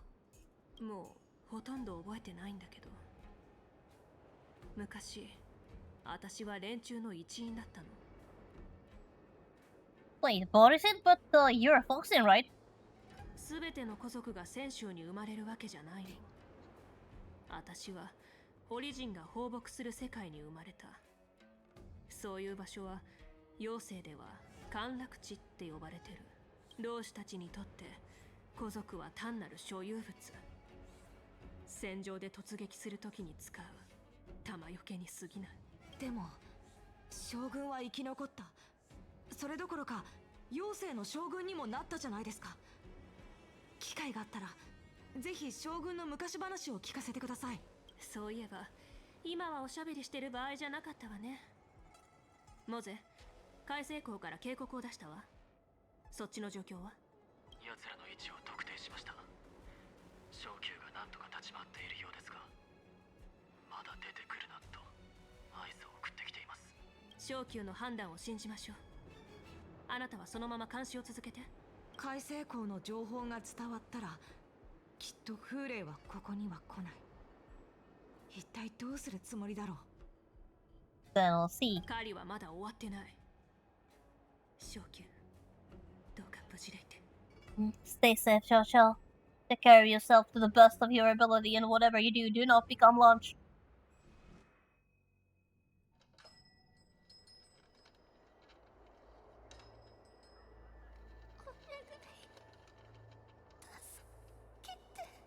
Oh, it's her flashback.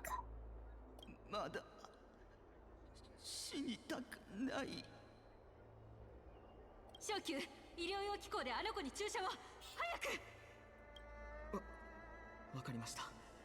前線の状況はどうなっていますか？ A flashback to the time of Xiao Xiao back when he was a military doctor, when his life consisted of the loop of taking care of injured soldiers and victims of war, patching them together, and then sending the soldiers back to the battlefield. Sometimes they came back, oftentimes they didn't. ホリジンの銃艦が宝庫に上陸した。ここも敵に落とされるだろう。月魚将軍は、彼女は今どこに？僕は彼女の意志です。彼女のそばにいなければ。将軍からは伝言を預かっている。自分は関運卿を守らなければならないから、もう戻らないだそうだ。彼女はこの子を助けろと言っていた。この子は私たちを連れ戻すために狂ったように戦っていたんだ。And it's also the day when he encountered a very brave child that saved his allies. あんな恐ろしい戦い方は見たことがない。体が膨らんだようだった。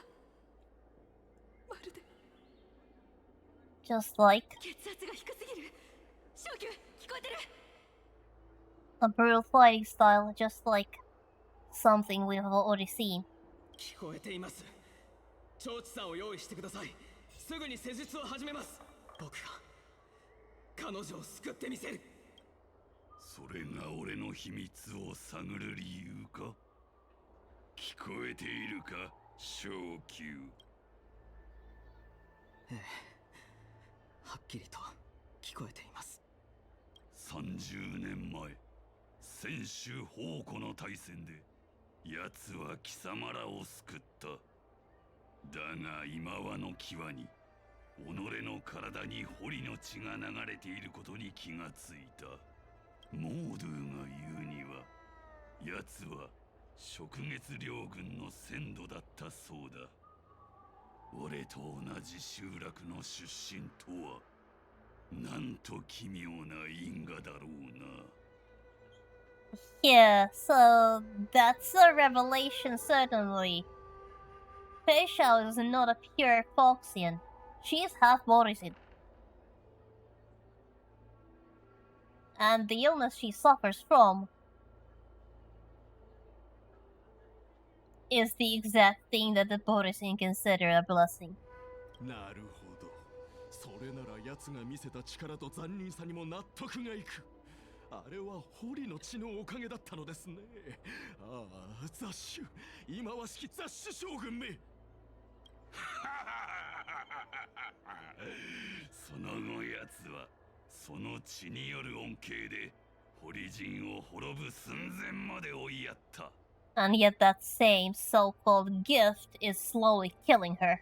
月狂い、狼の祝福、狐の呪い。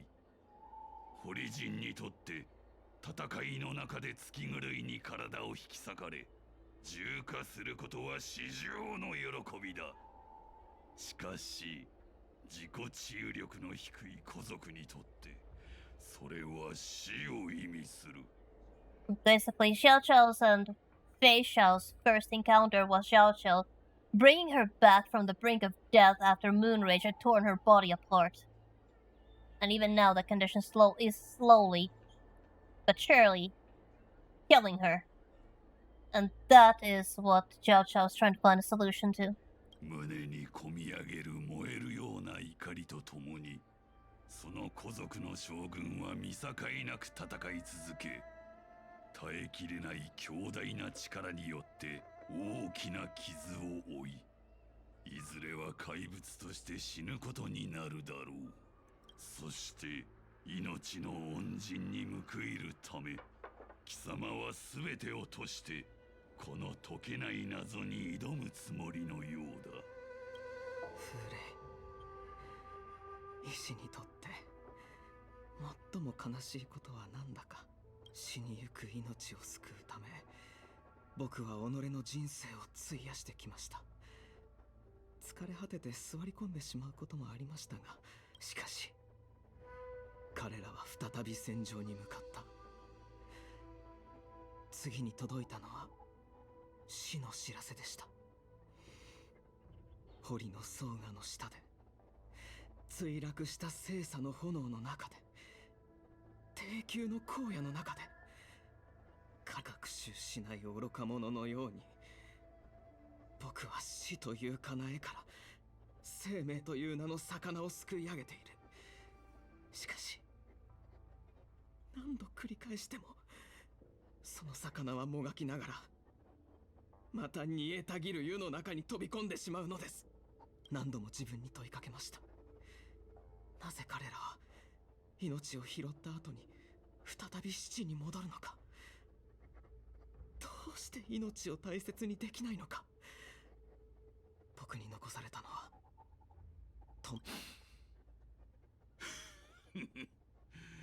貴様から骨の髄まで染みた絶望の匂いがするぞ。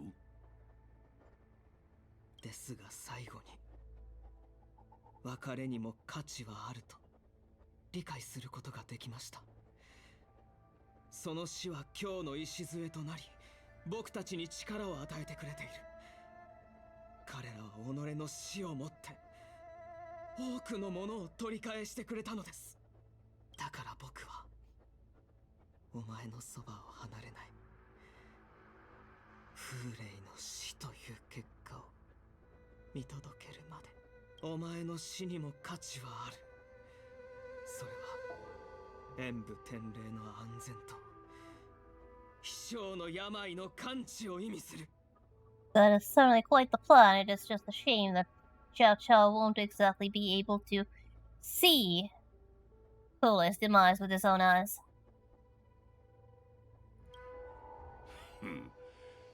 But what I mean by that, you'll have to wait till next week to find out. やはりそれか。知っていたのですか。ああ、堀人以上に死の価値を理解している者はいないからな。それに貴様のように死を見慣れている医師には単純な脅しなど効かないだろう。まったく気に食わんな。貴様の話を聞いて俺の心にも塵程度の敬意が湧き上がってくるとは。その毒の血が流れる心にも尊敬という感情が生まれるのですか。同類の匂いがしたからな。だが貴様は所詮脆弱な狐に過ぎない。狼の国君はこう言っている。狼を窮地に立たせ、進むべき道を見つけさせよ。狼に死を与え、腹を満たさせよ。安易を貪る者、生きるべからず。王戦に身を投じる者、永遠に歌われん。これも貴様を食わずに生かしている理由だ。旧敵に対する堀人の最大の敬意を見せてやろう。貴様らの血肉を食らい、我らの筋骨を Oh no, you won't.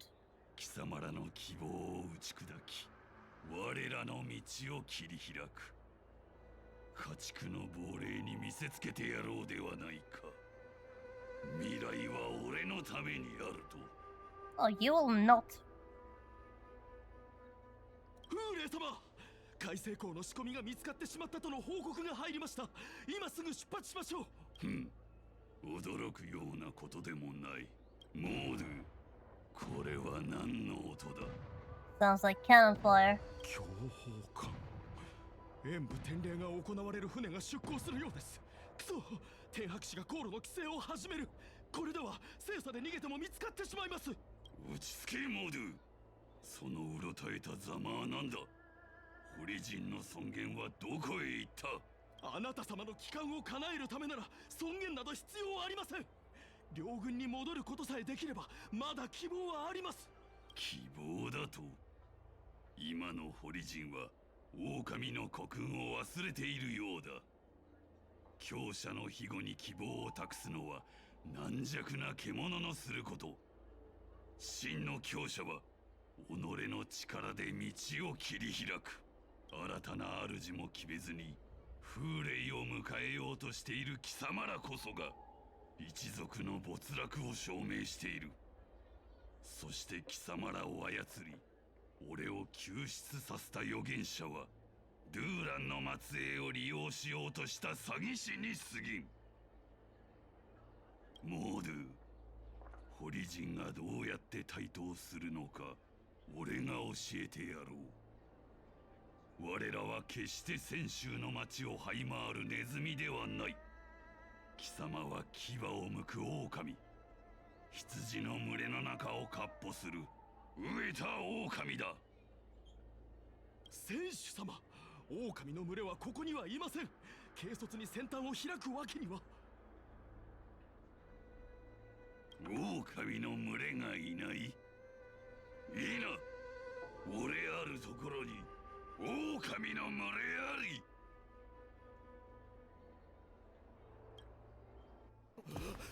これにくれ。やだ。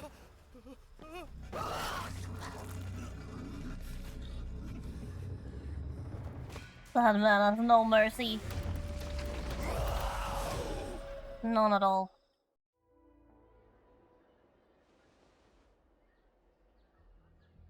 モードゥ、我らこそ食物連鎖の頂点に立つ強者であると心得ろ。狼として我らは恐怖の奴隷ではなく恐怖を作るものであるべきだ。道が見えないのなら俺が天高くかかる暁となり貴様らを導いてやる。すべての族人に我が血を分け与えよう。それを古族に感染させ恐怖を作り出すのだ。姿を隠した猿め、出てこい。 Oh, who are you calling a monkey? 将軍、モゼ、逃げてください。奴も貴様も逃げられない。妖精の猿、ちょうどいいところに来たな。貴様らの将軍に伝えておけ。ここより俺は泉州ラフに生ける者を皆殺しにする。我が老血を与えられた者たちが町を駆け巡り要求の信者を食らうのだ。狼の子らよ、俺と共に獲物の間を縦横無尽に走り抜け。狼を窮地に立たせ進むべき道を見つけさせよ。狼に死を与え腹を満たさせよ。暗逸を貪る者生きるべからず、王戦に身を投じる者永遠に歌われん。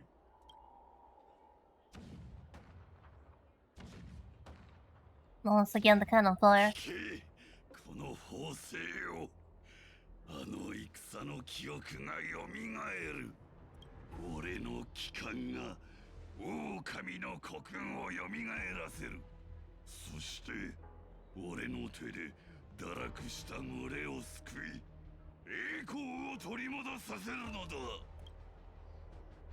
Now, will we get out of the cutscene soon enough? Because we are going on overtime. Anyway, just before the...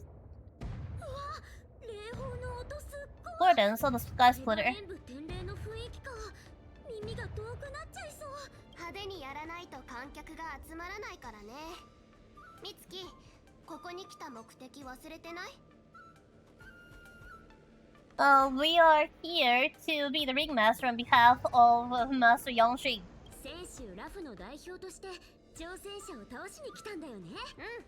その息。でも足の震えを止めないと説得力がないかも。Oh, March. ことあれば Deep 剣 breaths. 士そのローンに服す。あなたはラフの剣士として夫妻元凶師匠の代わりに森人を務めに来たの。でも相手が強すぎて速攻でやられちゃったらどうしよう。うち剣術の初心者なのに、なんであの時海燕将軍のお願いを引き受けようと思ったんだろう。 Oh, don't worry too much, Marsh. You did show Scott's Max who's boss. You can do this. そんなに心配しないで。美月が負けたら私が代わりに出るから。なあ、その場合ラフの栄光は全部主命のものになっちゃうけど。あはははは。お願いユンリ師匠、ちょっとでいいから何か自信が出るようなこと言って。美月、七死人として経験した波乱万丈な旅を思い出して。演武の相手より怖い敵なんてたくさんいたでしょ。そう考えれば楽にならない？ Besides, Marsh, compared to what we're going to go through in Amphorius, this is nothing. Let's get going then. そうだよね。このところずっと剣術の修行に励んでたんだもん。そろそろ実力を証明する時だよね。ウンリ師匠、うちまだ準備ができてない。And finally, 準備っていうのはいくらしても永遠に足りないものなの。 alright, we are once more heading towards the next chapter, which is Marsh's section of the story, but that is going to have to be a story for another day, because we are, unfortunately, already in overtime. So, as expected, by not skipping dialogue and actually listening to the story, we could not quite reach the final boss battle. But that was to be expected. We did make it pretty far though, and next week we will bring this to the end, most likely. And after that will be the last pre-Plan Arcadia part of the story of the man named Scott, which will be the Fate Collab Part 1. Specifically Part 1. And after that is over, then we will continue on Amphorius one way or another. One way is for Japard to come out of the gacha on his own on the next poll that I make. After completing the story of the man named Scott. The second part is for me to force it. I have 5 pulls, and only 5 pulls. If I can muster together 5 more, now I can't guarantee that, but if I can get 5 more, then I can do a 10 pull. And I am 89 pulls away from a guarantee. Oh wait, no, not 89, 69. 69. Sorry, I suck at math. 69 pulls away from a guarantee. Now, I cannot get 69 pulls together, but I can force it. Now, I don't want to force it because spending precious stellar jades on regular Star Rail passes, this feels disgusting. This feels like I'm committing a crime. But I will force it if I have to. I am in a position where I can. So that's the plan for the future. But that is a story for next week.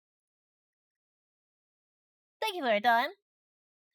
Next stream will be on Friday as scheduled, where we will instead be playing Genshin, and we will be working our way towards the next leg of the journey, which is going to be Nordcry. Maybe. Who knows? Perhaps we'll make it there.